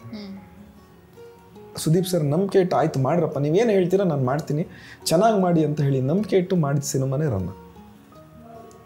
ಅದಾದ ನಂತರದಲ್ಲಿ 2016ರಲ್ಲಿ ಮುಕುಂದ ಮುರಾರಿ ಸಿನಿಮಾ ನಿರ್ದೇಶನ ಮಾಡಿದ್ರಿ. ಸಿನಿಮಾ ಅದರಲ್ಲಿ ತುಂಬ ಒಳ್ಳೆ ಸ್ಟಾರ್ ಕಾಸ್ಟ್ ಇತ್ತು ಅನ್ನೋದ್ರ ಜೊತೆಗೆ ಕಾನ್ಸೆಪ್ಚುವಲ್ ಆಗಿ ಸಿನಿಮಾ ತುಂಬ ಒಂದು ಮೆಸೇಜನ್ನು ಕೊಡೋ ಥರದ ಸಿನಿಮಾ. ದೇವರು, ಧರ್ಮ, ನಾವು ದೇವರನ್ನ ನೋಡೋ ದೃಷ್ಟಿ, ದೇವರ ಪರಿಕಲ್ಪನೆಗಳು ಹುಟ್ಟಾಕುವಂಥ ದೃಷ್ಟಿ, ಇವೆಲ್ಲದ್ರೂ ಒಂದು ದೊಡ್ಡ ಜಿಜ್ಞಾಸೆನ ಮುಕುಂದ ಮುರಾರಿ ಸಿನಿಮಾ ಒಡ್ಡುತ್ತೆ. ಸುದೀಪ್ ಮತ್ತು ಉಪೇಂದ್ರ ಅವರು ಈ ಸಿನಿಮಾದಲ್ಲಿದ್ದರು, ಅವರನ್ನು ನೀವು ನಿರ್ದೇಶನ ಮಾಡಿದ್ವಿ ಈ ಸಿನಿಮಾಗಾಗಿ. ಹಿಂದಿಯ ಓ ಮೈ ಗಾಡ್ ಚಿತ್ರದ ರಿಮೇಕ್ ಅನ್ನಿಸ್ಕೊಳ್ದ ರೀತಿಯಲ್ಲಿ ಈ ಒಂದು ಸಿನಿಮಾ ಜನಪ್ರಿಯತೆಯನ್ನು ಕಂಡಿತ್ತು. ಈ ಸಿನಿಮಾ ಬಗ್ಗೆ ಹೇಳ್ಬಹುದಾ? ಏನಿಲ್ಲ, ಇಬ್ಬರು ದಿಗ್ಗಜ ನಟರು, ನಿರ್ದೇಶಕರು, ನಿರ್ಮಾಪಕರು, ಇವಾಗ ಸುದೀಪ್ ಆಗಿರ್ಬೋದು ಅಥವಾ ಉಪೇಂದ್ರ ಸರ್ ಆಗಿರ್ಬೋದು, ಇವ್ರುಗಳು ಜೊತೆ ಕೆಲಸ ಮಾಡೋದೇ ಒಂದು ಸೌಭಾಗ್ಯ ಅಂತ ಹೇಳ್ಬೋದು. ಲೆಜೆಂಡ್ಸ್ ಜೊತೆ ಕೆಲಸ ಮಾಡೋದು. ಸುದೀಪ್ ಸರ್ ನನ್ನ ಗುರುಗಳಾಗಿದ್ದರಿಂದ ಅವ್ರ ಹತ್ರ ಒಂದು ಕಂಫರ್ಟ್ ಲೆವೆಲ್ ಇತ್ತು. ಉಪೇಂದ್ರ ಅವ್ನು ಡೈರೆಕ್ಟ್ ಮಾಡ್ಬೇಕಾದ್ರೆ ನಿಜವಾಗ್ಲೂ ಹೇಳ್ಬೇಕಂದ್ರೆ ಉಪೇಂದ್ರ ಸರ್ ಕಂಫರ್ಟ್ ಲೆವೆಲ್ ಕೊಟ್ಟರು. ಯಾವುದೇ ಥರವಾದ ನೀನು ಧೈರ್ಯವಾಗಿ ಮಾಡು, ಇದು ಚೆನ್ನಾಗಿದೆ, ಇದು ಚೆನ್ನಾಗಿಲ್ಲ. ಯಾಕೆಂತಂದರೆ you have got 2 people who can guide you. ಎಲ್ಲೇ ತಪ್ಪಾದ್ರೂ ಅವ್ರಿಗೆ ಆ ತಪ್ಪನ್ನು ಸರಿಪಡಿಸುವಂತಹ ತಾಕತ್ತು ದೇವರು ಕೊಟ್ಟಿದ್ದಾನೆ, ಶಕ್ತಿ ಕೊಟ್ಟಿದ್ದಾನೆ. ಸೊ ನನಗೆ ಅದೊಂದು ಕಾನ್ಫಿಡೆನ್ಸ್ ಇತ್ತು. ನಾನು ಏನೇ ಮಾಡಿದ್ರು ಏನಾರು ಹೆಚ್ಚು ಕಮ್ಮಿ ಆದ್ರೂ ಸಾರ್ ನಾನು ನಮ್ಮನ್ನು ಕಾಪಾಡುವಂಥ ಇಬ್ಬರು ಕಲಾವಿದರಿದ್ದಾರೆ ಅಂತ. ಸೊ ಅದೇ ರೀತಿಯಲ್ಲಿ ಆ ಸಿನಿಮಾ ಕೂಡ ಆಯಿತು. ತುಂಬ ಚೆನ್ನಾಗಿ ಆ ಸಿನಿಮಾ ಮೂಡಿ ಬಂತು. So it was A beautiful experience ಅಂತ ಹೇಳ್ಬೇಕು. ಇದೊಂದು ರೀಮೇಕ್ ಸಿನಿಮಾ, ನಿಮ್ಗೆ ಯಾಕೆ ಈ ಸಿನಿಮಾನ ರೀಮೇಕ್ ಮಾಡಬೇಕು ಅಂತ ಅನ್ನಿಸ್ತು? ನೋಡಿ, ಇವಾಗ ಹೇಗಿರುತ್ತೆ ಅಂತಂದರೆ, ಇವತ್ತು ರೀಮೇಕು ಸೊಮೇಕು ಅಂತ ನಾವು ಇವತ್ತು ಹೇಳ್ತಾ ಇದ್ದೀವಿ. ಇದನ್ನು ಇವಾಗ ಹೊಸದಾಗಿ ಹೇಳ್ಬೇಕಂದ್ರೆ ಪ್ಯಾನ್ ಇಂಡಿಯಾ ಸಿನಿಮಾ ಅಂತ ಹೇಳ್ತೀವಿ ಅಲ್ವಾ? ಇವಾಗ ಹಿಂದಿ ಸಿನಿಮಾನ ಕನ್ನಡದಲ್ಲಿ ಡಬ್ ಮಾಡಿಬಿಟ್ರೆ ಅದನ್ನೇನಂತೀರ ನೀವು? ಡಬ್ ಸಿನಿಮಾ ಅಂತೀರ. ಅದನ್ನೇ ನಮ್ಮ ಕನ್ನಡದವ್ರನ್ನ ಇಟ್ಟು ಮಾಡಿದ್ರೆ ರೀಮೇಕ್ ಅಂತ ಹೇಳ್ತೀವಿ. ಸೊ ಹಿಂದಿ ಸಿನಿಮಾನ ಡಬ್ ಮಾಡೋದ್ರಿಂದ ಕಲಾವಿದ್ರಿಗಾಗಿರ್ಬೋದು, ತಂತ್ರಜ್ಞರಿಗಾಗಿರ್ಬೋದು ಕೆಲಸ ಕಡಿಮೆ. ಅದೇ ನೀವು ಹಿಂದಿ ಸಿನಿಮಾನ ಕನ್ನಡದಲ್ಲಿ ರೀಮೇಕ್ ಮಾಡೋದ್ರಿಂದ ಮತ್ತೊಂದಷ್ಟು ಜನಕ್ಕೆ ಅವಕಾಶಗಳು ಸಿಗುತ್ತೆ. ಅದಲ್ಲದೆ ಒಂದು ಒಳ್ಳೆಯ ವಿಷಯನ ಪ್ರತಿ ಲ್ಯಾಂಗ್ವೇಜಲ್ಲೂ ಕೂಡ ಮಾಡಬೇಕು ಅನ್ನೋದು ಇವತ್ತಿಂದಲ್ಲ. ಇವಾಗ ರಾಮಾಯಣ ಬರೆದಿರೋದು ಮೂಲತಃ ಸಂಸ್ಕೃತಲ್ಲಾಗಿದ್ರೂ ಕೂಡ ಹಿಂದಿಯಲ್ಲಿ ಅನುವಾದ ಮಾಡಿದ್ದಾರೆ, ಕನ್ನಡದಲ್ಲಿ ಅನುವಾದ ಮಾಡಿದ್ದಾರೆ, ಇಂಗ್ಲೀಷಲ್ಲಿ ಅನುವಾದ ಮಾಡಿದ್ದಾರೆ. It is all remake. ತಪ್ಪು ಅಂತ ಹೇಳೋದಕ್ಕಾಗಲ್ಲ. ಅವ್ರವ್ರ ಪ್ರಾಂತ್ಯಕ್ಕೆ, ಅವ್ರವ್ರ ಭಾಷೆಗೆ ತಕ್ಕನಂಗೆ ಅದನ್ನು ಅಳವಡಿಸ್ಕೊಳ್ಳೋದಕ್ಕೆ ಸಾಧ್ಯವಾದರೆ ತಪ್ಪೇನು ಅಂತ ನನ್ನ ಪ್ರಶ್ನೆ. ಅಲ್ಲ, ನಾನು ಕೇಳಿದ್ದು ಆ ಕಥೆ ನಿಮ್ಮನ್ನ ಯಾಕೆ ಸೆಳೀತು? ಇಲ್ಲ, ದೇವರು ಅದು ನಾಸ್ತಿಕ ಮತ್ತು ಆಸ್ತಿಕರ ಮಧ್ಯದಲ್ಲಿ ಇರುವಂತಹ ಒಂದು ದುಗುಡವನ್ನು ಕ್ಲಿಯರ್ ಮಾಡುತ್ತೆ. ಅಂದರೆ ಅದರೊಳಗೆ ಆ್ಯಕ್ಚುಲಿ ಹೇಳ್ಬೇಕಂದ್ರೆ ನಮಗೆ ಸ್ಟೇಟ್ ಅವಾರ್ಡ್ ಬಂತು, ನೀನೇ ರಾಮ ನೀನೇ ಶ್ಯಾಮ ಅನ್ನೋ ಒಂದು ಹಾಡಿಗೆ ಕೂಡ. ಅದರೊಳಗೆ ಅದನ್ನೇ ಹೇಳೋದಕ್ಕೆ ನಾವು ಹೇಳಿದ್ದು. ಅಂದರೆ ನಿನಗೆ ನೀನು ಕಾನ್ಫಿಡೆನ್ಸ್ ಆಗಿದ್ರೆ ದೇವ್ರನ್ನ ನೋಡ್ಬೋದು. ಆಮೇಲೆ ಆ ಕತೆ ವಿಷಯನೂ ಅಷ್ಟೇ ಚೆನ್ನಾಗಿತ್ತು. ಸೊ ಒಬ್ಬ ಆಸ್ತಿಕನಿಗೆ ಕ್ಯಾರೆಕ್ಟರ್ಗೆ I am God, God is great ಅನ್ನೋ ಒಂದು ಉಪೇಂದ್ರ ಕ್ಯಾರೆಕ್ಟರ್ ಬಿಟ್ಟರೆ ಇನ್ನೊಂದಿಲ್ಲ. ಈ ಕಡೆ Sudeep sir is divine. So ಇವರಿಬ್ಬರನ್ನು ತಗೊಂಬಂದಾಗ ಆ ಸಿನಿಮಾ ತುಂಬ ಚೆನ್ನಾಗಾಗುತ್ತೆ ಅನ್ನೋ ಒಂದು ನಮಗೆ ಆ ಎಕ್ಸೈಟ್ಮೆಂಟ್ ಇತ್ತು. ಸೊ ಹಾಗಾಗಿ ಆ ಸಿನಿಮಾಗೆ ಅಂತಾನೆ ಒಂಥರ ಮ್ಯಾನುಫ್ಯಾಕ್ಚರ್ ಮಾಡಿಟ್ಟಿರೋ ಹೀರೋಸ್ ಥರ ಇತ್ತು. ಹೋದ ವರ್ಷ ಪೊಗರು ಚಿತ್ರ ಬಂತು. ಅದೊಂದು ಅಪ್ಪಟ ಆ್ಯಕ್ಷನ್ ಚಿತ್ರ. ಅದು ತೆಲುಗು, ತಮಿಳು, ಹಿಂದಿಯಲ್ಲಿ ರಿಮೇಕ್ ಆಗೋಷ್ಟು ಹೆಸರು ಮಾಡಿತ್ತು. ಈ ಸಿನಿಮಾದ ಬಗ್ಗೆ ಒಂದಷ್ಟು ಹೇಳ್ಬೋದು? ಮತ್ತು ಅದಕ್ಕೆ ಹೇಳಬೇಕು ಅಂತಂದರೆ ಇಬ್ಬರು ನಿರ್ಮಾಪಕರು ಮತ್ತು ನಮ್ಮ ನಾಯಕ ನಟರು. ಏನು ಅಂತಂದರೆ ನಮ್ಮ ನಿರ್ಮಾಪಕರು ಗಂಗಾಧರ್ ಅವ್ರ ಜೊತೆ ನಾನು ಅಧ್ಯಕ್ಷ ಅನ್ನೋ ಸಿನಿಮಾ ಕೆಲಸ ಮಾಡಿದ್ದೆ. ಮತ್ತೆ ಅವ್ರು ಇನ್ನೊಂದು ಸಿನಿಮಾ ಮಾಡೋಣ ಅಂತ ಹೇಳಿ ಪ್ರೀತಿಯಿಂದ ನಮ್ಮ ಹತ್ರ ಬಂದರು. ಆವಾಗ ಶುರುವಾಗಿದ್ದಂಥದ್ದು ಸಿನಿಮಾನೇ ಪೊಗರು. ಸೊ ಈ ಹಿಂದೆ ಹೇಳಿದಾಗ ನಾನು ನಿಮಗೆ ಹೇಳಿರಲಿಲ್ಲ. ಆ್ಯಕ್ಚುಲಿ ಬಜರಂಗಿ ಅನ್ನೋ ಕತೆ ಮೊದಲನೇದಾಗಿ ಮಾಡಬೇಕು ಅಂತ ಅನಿಸಿದ್ದು ಧ್ರುವನಿಗೆ. ಬಟ್ ಅದು ಆಗಿರಲಿಲ್ಲ ಹರ್ಷನ್ಗೆ. ಅವರು ಅಂದರೆ ತಂದೆ ಕ್ಯಾರೆಕ್ಟರ್ ಇವಾಗಲೇ ಮಾಡಿದ್ರೆ ತುಂಬ ಮೆಚ್ಯೂರ್ ಆಗಿಬಿಡ್ತೀನಿ, ಈ ಯಂಗರ್ ಕ್ಯಾರೆಕ್ಟರ್ ಮಾಡ್ಬೋದು. ಬಟ್ ತಂದೆ ಕ್ಯಾರೆಕ್ಟರ್ ಬೇರೆಯವ್ರು ತಂದ್ರೂ ಅವರು ಹೈಲೈಟ್ ಆಗ್ತಾರೆ. ಇವ್ರು ಮಾಡೋಕೆ ಹೋದ್ರೂ ಮೊದಲನೇ ಸಿನಿಮಾಗೆ ತುಂಬ ದೊಡ್ಡದಾಗುತ್ತೆ, ಹೇಗೆ ಮಾಡೋದು ಅನ್ನೋಂಥ ಒಂದು ದುಗುಡ ಇತ್ತು. ಸೊ ಹಾಗಾಗಿ ಅದನ್ನು ನಾವು ಶಿವಣ್ಣವ್ರಿಗೆ ಶಿಫ್ಟ್ ಮಾಡಿದ್ವಿ.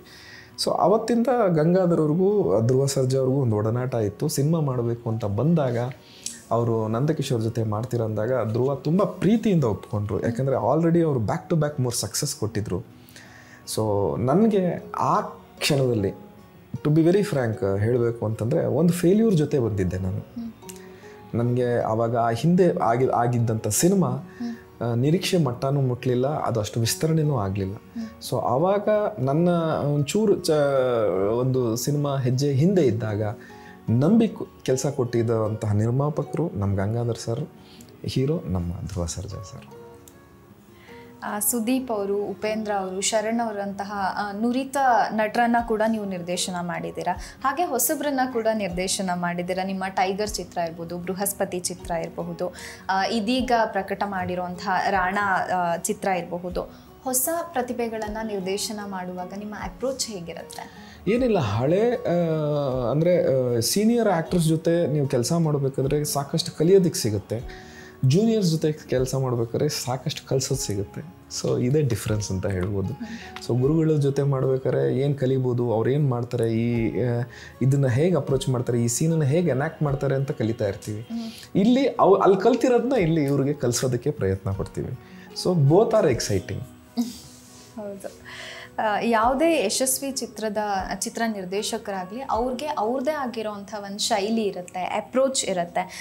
ಚಿತ್ರಕಥೆಯನ್ನು ವಿಜುವಲೈಸೇಷನನ್ನು ಸಕ್ಸಸ್ಫುಲ್ಲಾಗಿ ತೆರೆಯ ಮೇಲೆ ಮೂಡಿಸುವಂಥದ್ದು ಪ್ರತಿಯೊಬ್ಬ ನಿರ್ದೇಶಕನ ಜವಾಬ್ದಾರಿಯಾಗಿರುತ್ತೆ. ಆ ನಿಟ್ಟಿನಲ್ಲಿ ನಿಮ್ಮ ಅಂದರೆ ಪೂರ್ವ ತಯಾರಿ ಹೇಗಿರುತ್ತೆ? ಸಿನಿ ಮೇಕಿಂಗಲ್ಲಿ ನಿಮ್ಮ ಶೈಲಿ ಏನು, ನಿಮ್ಮ ಅಪ್ರೋಚ್ ಏನು, ನಿಮಗೆ ಬೇಕಾಗಿರುವಂಥ ಸೀನ್ ಕಂಪೋಸಿಷನ್?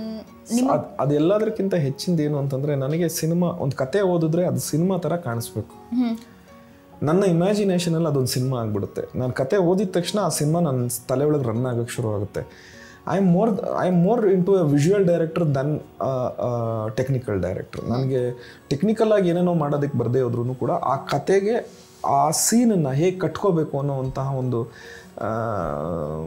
ಜ್ಞಾನ ಭಗವಂತ ಕೊಟ್ಟಿದ್ದಾನೆ. ಸೊ ಹಾಗಾಗಿ ಯಾವುದೇ ಸೀನನ್ನು ಓದಿದ್ರು ಅದೊಂದು ವಿಜುವಲಿ ಹೇಗಾಗ್ಬೋದು, ಅದು ವಿಜುವಲಿ ನಾನು ಹೇಗೆ ರೆಪ್ರೆಸೆಂಟ್ ಮಾಡ್ಬೋದು ಅನ್ನೋದು ಯೋಚನೆ ಮಾಡಿ I visually try to analyse the whole scene rather than technically playing in with technicalities. ನನಗೆ ಈ ಸೀನನ್ನು ಹೇಗೆ ಕನ್ಸ್ಯೂಮ್ ಮಾಡಬೇಕು, ನಾನು ಇದನ್ನು ಈ ಸೀನಲ್ಲಿ ಆಡಿಯನ್ಸಿಗೆ ಏನು ಮುಟ್ಸೋದಕ್ಕೆ ಪ್ರಯತ್ನ ಪಡ್ತಾ ಇದ್ದೀನಿ, ಆ ಆಡಿಯನ್ಸಿಗೆ ಮುಟ್ಟಬೇಕು ಅಂತಂದರೆ ಅದರೊಳಗೆ ನಟನೆ ಏನಿರಬೇಕು ಅನ್ನೋದ್ರ ಬಗ್ಗೆ ಕಾನ್ಸಂಟ್ರೇಷನ್ ಮಾಡ್ತೀನಿ ವಿನಃ ಕ್ಯಾಮ್ರಾ ಆ್ಯಂಗಲ್ ಡಿಫ್ರೆಂಟ್ ಆಗಿರಬೇಕು, ಇಲ್ಲೇನೋ ಹಿಂದೆ ಹಂಗಾಗ್ಬಿಡ್ಬೇಕು, ಇಲ್ಲೇನೋ ಸಡನ್ನಾಗಿ ಕಟ್ಟಿಂಗ್ ಆಗ್ಬಿಡ್ಬೇಕು ಅನ್ನೋದಿರಲ್ಲ. So I always visualise on my scenes. First audience ಆಗಿ. ಹೌದು. ನಿಮ್ಮ ನಟನೆಯ ಅನುಭವ ನೀವು ನಿರ್ದೇಶಕನ ಕ್ಯಾಪ್ ಧರಿಸಿದಾಗ ಸಹಾಯಕ್ಕೆ ಬರ್ತಾ ಇದೆಯಾ? ಡೆಫಿನೆಟ್ ಆಗಿ. ಯಾಕೆಂತಂದರೆ ಇವಾಗ ಸರ್ ಹೇಗೆ ಮಾಡಬೇಕು ನೀವು ಮಾಡಿ ತೋರಿಸಿ ಅಂತಂದಾಗ ನನಗೆ ಹೀಗೆ ಬೇಕು ಅಂತ ನನ್ನ ನಟನೆ ಮಾಡೋಕ್ಕೆ ಸಾಧ್ಯ. I can act at what I am looking for. ನಾನು ಏನನ್ನು ಹುಡುಕ್ತಾ ಇದ್ದೀನಿ, ನಾನು ಏನು ಮಾಡಬೇಕು ಅಂತ ಇದ್ದೀನಿ ಅನ್ನೋದನ್ನು ನಾನು ಆ್ಯಕ್ಟ್ ಮಾಡಿ ತೋರಿಸಿದಾಗ ಅವ್ರಿಗೆ ಇನ್ನೂ ಚೆನ್ನಾಗಿ ಬರುತ್ತೆ, ಅವ್ರು ಇನ್ನೂ ಅದನ್ನು ಅರ್ಥ ಮಾಡ್ಕೊಳ್ಳೋದ್ರಲ್ಲಿ ತುಂಬ ಯಶಸ್ವಿ ಆಗ್ತಾರೆ. ಸೊ ಡೆಫಿನೆಟ್ಲಿ ಡೈರೆಕ್ಟರ್ ಇಫ್ ಈ can act that is wonderful ಅಂತಲೇ ಹೇಳ್ಬೋದು. ಇತ್ತೀಚೆಗೆ ಒಂದು ವಿಶೇಷವಾಗಿರೋ ಸುದ್ದಿ ಕೊಟ್ಟಿದ್ದೀರಾ. ದಕ್ಷಿಣದ ಸೂಪರ್ ಸ್ಟಾರ್ ಹೀರೋಗಳಲ್ಲಿ ಒಬ್ಬರಾದಂತಹ ಮೋಹನ್ ಲಾಲ್ ಅವರನ್ನ ಋಷಭ ಹೆಸರಿನ ಮಲ್ಟಿಲಿಂಗ್ವಲ್ ಚಿತ್ರಕ್ಕೆ ನಿರ್ದೇಶನ ಮಾಡಲಿದ್ದೀರಾ. ಈ ಹೊಸ ಮೆಗಾ ಪ್ರಾಜೆಕ್ಟ್ ಬಗ್ಗೆ ಹೇಳ್ಬಹುದಾ? ಏನು ನೋಡಿ, ಇದಕ್ಕೆ ಶ್ಯಾಮ್ ಸರ್ ಅಂತ ಹೇಳಿ ನನ್ನನ್ನು ಕರ್ಕೊಂಡೋಗಿದ್ದು AV ಪ್ರೊಡಕ್ಷನ್ಸ್ ಕಡೆಯಿಂದ ಇದಾಗ್ತಾ ಇರೋದು. ಮೊದಲನೇದಾಗಿ ಏನಂತಂದರೆ ನನ್ನ ತಂದೆ ತಾಯಿ ಆಶೀರ್ವಾದ ಆಗಿರ್ಬೋದು, ಆ ದೇವರ ಆಶೀರ್ವಾದ ಆಗಿರ್ಬೋದು, ನಮ್ಮ ಗುರುಗಳ ಆಶೀರ್ವಾದ ಆಗಿರ್ಬೋದು, ಮೋಹನ್ ಲಾಲ್ ಅಂತ ಒಬ್ಬ ಸೂಪರ್ ಸ್ಟಾರನ್ನ ನಿರ್ದೇಶನ ಮಾಡುವಂತಹ ಒಂದು ಸೌಭಾಗ್ಯ ನಮಗೆ ಸಿಕ್ಕಿದೆ. First of all I am very thankful to Mohan Lal sir. Antony sir ಅಂತ ಹೇಳಿ ಅವರ ಆತ್ಮೀಯ ಗೆಳೆಯರಿದ್ದಾರೆ. ಸೊ ಆ್ಯಂಥೋನಿ ಸರ್ಗೆ ಫಸ್ಟ್ ನಾನು ಕತೆ ಹೇಳಿದ್ದು, ಶ್ಯಾಮ್ ಸರ್ ಕರ್ಕೊಂಡೋಗಿ ಹೇಳಿಸಿದ್ರು. ಹಿ ವಾಸ್ ಲೈಕ್, ಅವ್ರು ಹೇಳಿದ್ರು ಇದು ಇಮಿಡಿಯೇಟಾಗಿ ಮಾಡೋಣ ಅಂತ ಹೇಳಿ. ಅದಾದಮೇಲೆ ನಾನು ಪ್ರೊಡಕ್ಷನ್ಗೆ ಹೇಳಿದೆ, ಪ್ರೊಡಕ್ಷನ್ ಅವ್ರು ತುಂಬ ಚೆನ್ನಾಗಿದೆ ಅಂತಂದರು. ಮೋಹನ್ ಲಾಲ್ ಸರ್ಗೆ ಹೇಳಿದ್ವಿ, everybody like the script. So ಅದಕ್ಕೆ ಇವಾಗ ಸಿದ್ಧತೆ ನಡೀತಾ ಇದೆ ಆಲ್ರೆಡಿ. ನೆಕ್ಸ್ಟ್ ಇಯರ್ ಸ್ಟಾರ್ಟಿಂಗಲ್ಲಿ ಅದನ್ನು ಶುರು ಮಾಡ್ತೀವಿ. We are just waiting for Mohan Lal sir to come back. ಯಾಕೆಂದರೆ ತುಂಬ ದೊಡ್ಡ ಪ್ರೊಡಕ್ಷನ್ ಆಗಿರೋದ್ರಿಂದ multi language it will be directly done in Telugu and Malayalam. Telugu Malayalam straight ಮಾಡ್ತಾ ಇದ್ದೀವಿ. ಅದರೊಳಗೆ ಇನ್ನೊಂದು ನಾಯಕ ನಟರು ಬರುತ್ತೆ. ಇವಾಗ ಮೋಹನ್ ಲಾಲ್ ಸರ್ಗೆ ಸರಿಸಮವಾಗಿ ಇಲ್ಲ ವರುಣ್ ತೇಜ್ ಆಗಿರ್ಬೋದು, ಇಲ್ಲ ವಿಜಯ್ ದೇವರಕೊಂಡ ಅವರಾಗಿರ್ಬೋದು, ಇಲ್ಲ ಅಂತಂದರೆ ನಮ್ಮ ನಾಗಾರ್ಜುನ ಅವ್ರ ಮಗ ನಿಖಿಲ್ ಅವರಾಗಿರ್ಬೋದು. ಸೊ ಇವ್ರನ್ನ ಮಾತುಕತೆ ನಡೀತಾ ಇದೆ. ಆದಷ್ಟು ಜಲ್ದಿ ಅವರಿಬ್ಬರು ಪೋಸ್ಟರ್ ಆಗಲಿ ಏನಾದ್ರು ರಿಲೀಸ್ ಮಾಡಬೇಕು ಅಂತ ಹೇಳಿ ಪ್ಲಾನ್ ಮಾಡ್ತಾ ಇದ್ದೀವಿ. ಮೋಸ್ಟ್ಲಿ ಆಡಿಯನ್ಸ್ ಎಲ್ಲ ತುಂಬ ಎಕ್ಸೈಟ್ ಆಗಿರ್ತಾರೆ, especially south Indian audience. Definitely. ನಿಮ್ಮ ತಮ್ಮ ತರುಣ್ ಸುಧೀರ್ ಅವ್ರ ಬಗೆಗೆ ನೀವು ಈಗಾಗಲೇ ಮಾತಾಡಿದ್ವಿ. ಅವರು ಕೂಡ ಒಬ್ಬ ಯಶಸ್ವಿ ಆಗಿರುವಂತಹ ಗಮನಾರ್ಹವಾಗಿರುವಂತಹ ನಿರ್ದೇಶಕ. ನೀವಿಬ್ರು ಕೂಡ ಹಲವಾರು ಪ್ರಾಜೆಕ್ಟ್ಗಳಲ್ಲಿ ಒಟ್ಟಿಗೆ ಕೆಲಸ ಮಾಡಿದ್ದೀರಾ. ನಿಮ್ಮ ಟೈಗರ್ ಚಿತ್ರಕ್ಕೆ ತರುಣ್ ಅವ್ರದ್ದೇ ಚಿತ್ರಕಥೆ ಇತ್ತು. ತರುಣ್ ಮತ್ತೆ ನಿಮ್ಮ ವರ್ಕ್ ಕೋಆರ್ಡಿನೇಷನ್, ಕಂಪ್ಯಾಟಬಿಲಿಟಿ ಕುರಿತು ಒಂದಷ್ಟು ಹೇಳಬಹುದಾ?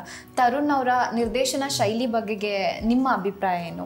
ಅಂದರೆ ನಾನು ಯಾಕೆ ಈ ಪ್ರಶ್ನೆ ಕೇಳ್ತಾ ಇದ್ದೀನಿ ಅಂದರೆ, ನಿಮ್ಮ ಅವರ ನಿರ್ದೇಶನದ ಶೈಲಿಗಳಲ್ಲಿ ಏನಾದರೂ ಸಾಮ್ಯತೆ, ವೈರುಧ್ಯಗಳಿದೆಯಾ? ಇಲ್ಲ, ಡೆಫಿನೆಟ್ ಆಗಿ ನೋಡಿ, ನಾನು ತರುಣ್ ನಮ್ಮ ಕಂಪ್ಯಾಟಬಿಲಿಟಿ ಬೇರೆ ಲೆವೆಲಲ್ಲಿರುತ್ತೆ. ನಮ್ಮ ಥಿಂಕಿಂಗ್ ಆಗಿರ್ಬೋದು, ನಮ್ಮ ಇಂಟೆಲೆಕ್ಚುಯಲ್ ಲೆವೆಲ್ಸ್ ಆಗಿರ್ಬೋದು ತುಂಬ ಸಿಮಿಲರ್ ಆಗಿರುತ್ತೆ. ನಾವು ಯೋಚನೆ ಮಾಡುವಂಥ ರೀತಿ ಆಗಿರ್ಬೋದು. ಏನು ಅಂತಂದರೆ ultimately V fight for film.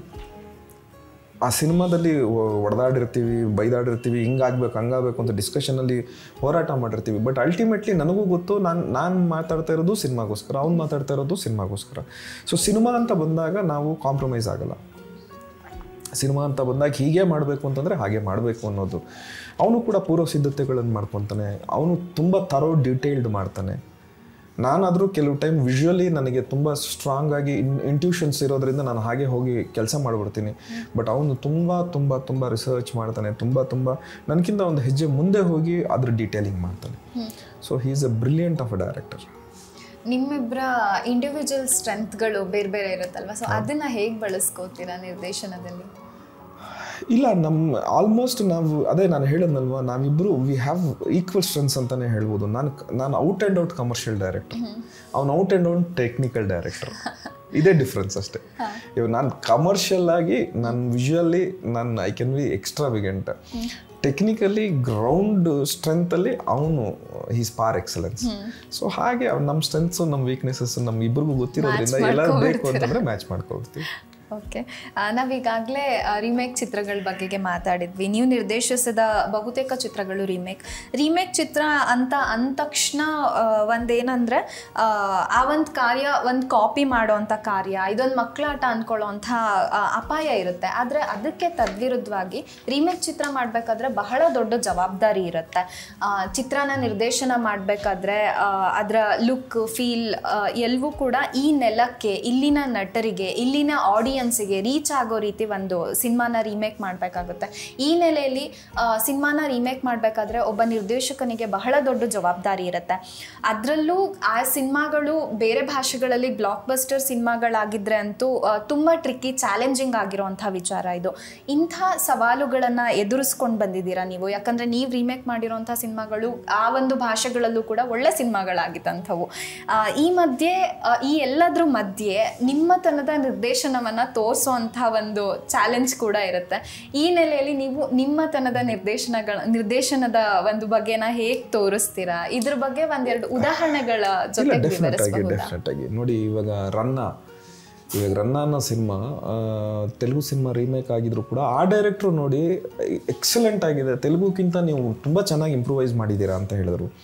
ಅಧ್ಯಕ್ಷ ಅನ್ನೋ ಒಂದು ಸಿನಿಮಾ ತಮಿಳ್ ಸಿನಿಮಾದಿಂದ ಇನ್ಸ್ಪೈರ್ ಆಗಿದ್ವಿ. ಇವನ್ ಆ ನಿರ್ದೇಶಕರು ಹೀರೋ ನೋಡಿದಾಗ ಇದು ನಮ್ಗಿಂತ ಬೆಟರ್ ಆಗಿ ಮಾಡಿದ್ದೀರಾ ನೀವು ಅಂತಂದ್ರು. ಅಂದರೆ ಇವಾಗ ಒಂದು ಮಾಸ್ಟರ್ ಪೀಸನ್ನ ಕ್ರಿಯೇಟ್ ಮಾಡಿದ್ಮೇಲೆ ಅದನ್ನು ರೀಕ್ರಿಯೇಟ್ ಮಾಡೋದು ಅಷ್ಟು ಈಸಿ ಅಲ್ಲ.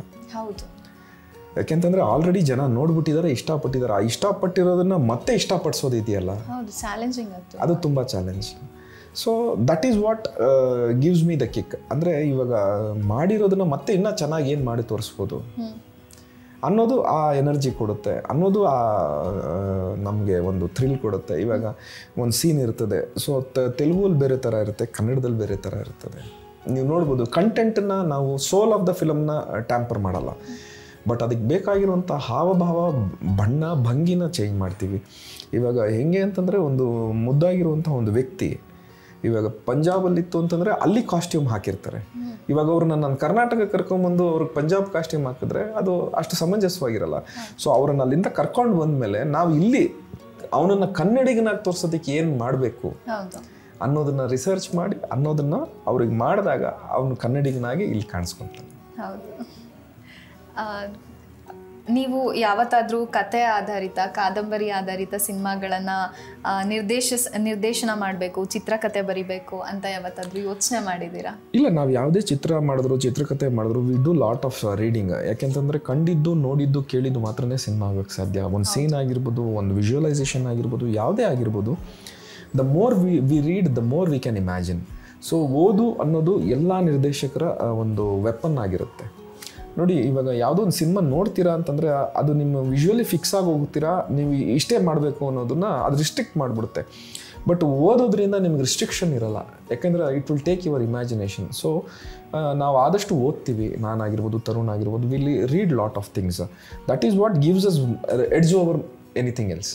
ಹೌದು, ನೀವು ನಿಜವಾದ ಅರ್ಥದಲ್ಲಿ ಒಬ್ಬ ಸಿನಿ ಬಫ್ ಅಂತಲೇ ಹೇಳ್ಬೋದು. ನಿಮ್ಮ ಜೊತೆ ಬೇರೆ ಬೇರೆ ಭಾಷೆಗಳ, ಜಗತ್ತಿನ ಬೇರೆ ಬೇರೆ ಭಾಷೆಗಳ ಸುಮಾರು 6,000ಕ್ಕೂ ಹೆಚ್ಚು ಸಿನಿಮಾಗಳ ಕಲೆಕ್ಷನ್ ಇದೆ ಅಂತ ಕೇಳಿದ್ದೀನಿ.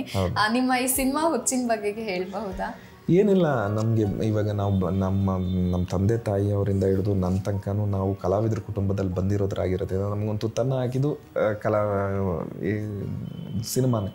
ಸಿನಿಮಾ ಆಗಿರ್ಬೋದು, ನಾಟಕ ಆಗಿರ್ಬೋದು. ಸೊ ಇವಾಗ ಸಿನಿಮಾಗೆ, ನಾಟಕಕ್ಕೆ ನೀವು ಪುಸ್ತಕ ಹುಡ್ಕೊಂಡು ಹೋಗೋಕ್ಕಾಗಲ್ಲ. ಅದು ಸಿಕ್ಕಿದ್ರೂ 4ರಿಂದ 5 ಪುಸ್ತಕ ಸಿಗ್ಬೋದು. ಬಟ್ ಸಿನಿಮಾ ಅನ್ನೋದು ಒಂದು ಯೂನಿವರ್ಸಿಟಿ ಇದ್ದಂಗೆ. ನೀವು ದಿನಕ್ಕೊಂದೊಂದು ಹೊಸದು ಕಲಿತೀರಾ, ದಿನಕ್ಕೊಂದೊಂದು ಹೊಸದು ತೋರಿಸ್ತೀರಾ, ದಿನಕ್ಕೊಂದೊಂದು ಹೊಸ ವಿಷಯ ಹೇಳ್ತೀರಾ.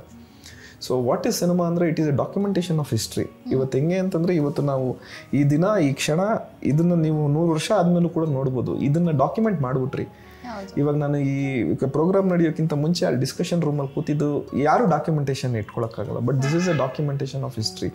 ಸೊ ನೀವು ಹಿಸ್ಟ್ರಿಯಲ್ಲಿ ಒಂದು ಜಾಗನ ಸಂಪಾದಿಸ್ತಾ ಇದ್ದೀರಾ ಈ ಮಾಧ್ಯಮದ ಮೂಲಕ. ಸೊ ಆ ಥರ ಇರಬೇಕಾದ್ರೆ ವಿ ಹ್ಯಾವ್ ಟು ಲೈಕ್ ಏನಂತೀರಾ ನೀವು, ವರ್ಡ್ ಸಿಗ್ತಾ ಇಲ್ಲ ನನಗೆ.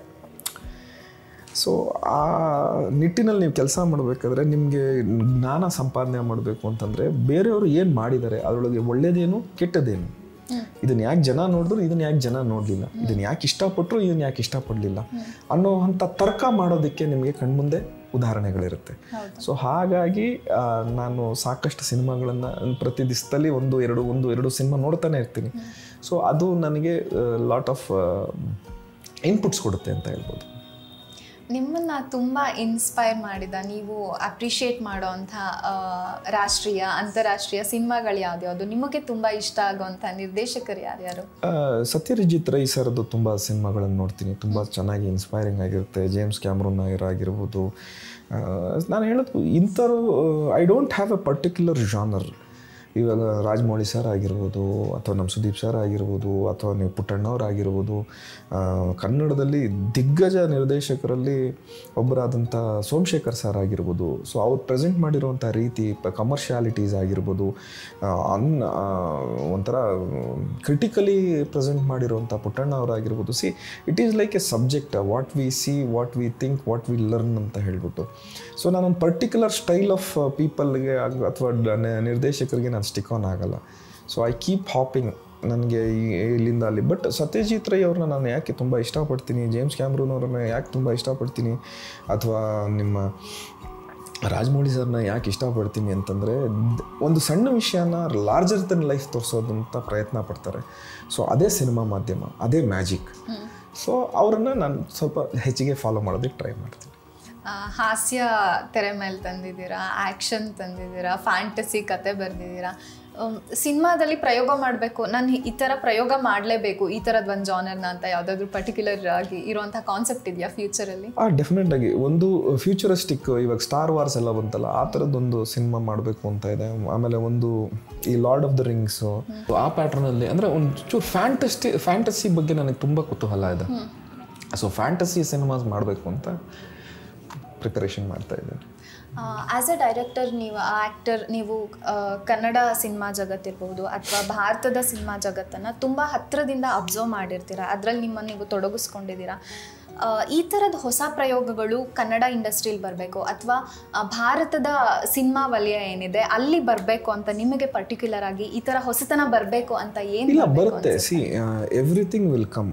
ನಾವು ಹೇಗೆ ಅಂತಂದರೆ ಕಾಲಾಯತ ನಿಮ್ಮ ಎಕ್ಸ್ಪೆಕ್ಟೇಷನ್ ನಾನೇ ಮಾಡಬಹುದು ಈ ಥರ ಹೊಸ ಪ್ರಯೋಗ ಅಂತ, ಅದು ನಾನು ಯಾವತ್ತೂ ನಂಬಲ್ಲ. ನಾನೇ ಮಾಡಬೇಕು ಅನ್ನೋದು ಆಗೋಲ್ಲ. See things happen, it is all the divine power. ನಿಮ್ಗೆ ಯಾವತ್ತು ಏನು ಮಾಡಬೇಕು ಅಂತ ಇರ್ತೀರೋ ಅದೇ ಆಗೋದು, ಅದು that is there for you. But ಪ್ರಯತ್ನ ಇರಬೇಕು. So if you sincerely try, ನಿಮ್ಮ ಶ್ರದ್ಧೆ ಮತ್ತು ನಿಮ್ಮ ದೃಢವಾದ ಪ್ರಯತ್ನ ಇತ್ತು ಅಂತಂದರೆ ಡೆಫಿನೆಟಾಗಿ ಆ ಕೆಲಸ ಆಗುತ್ತೆ. ಬದುಕು ಜಟಕ ಬಂಡಿ, ವಿಧಿ ಅದರ ಸಾಹೇಬ ಅಂತ ಹೇಳ್ತಾರೆ. ಬಹುಶಃ ನಿಮ್ಮ ಬದುಕಿನ ಜಟಕ ಬಂಡಿಯ ಪ್ರಯಾಣ ಬೇರೆ ಬೇರೆ ಥರ ಇತ್ತು, ವಿಧಿಯ ಆಟನೂ ಬೇರೆ ಬೇರೆ ಥರ ಇತ್ತು.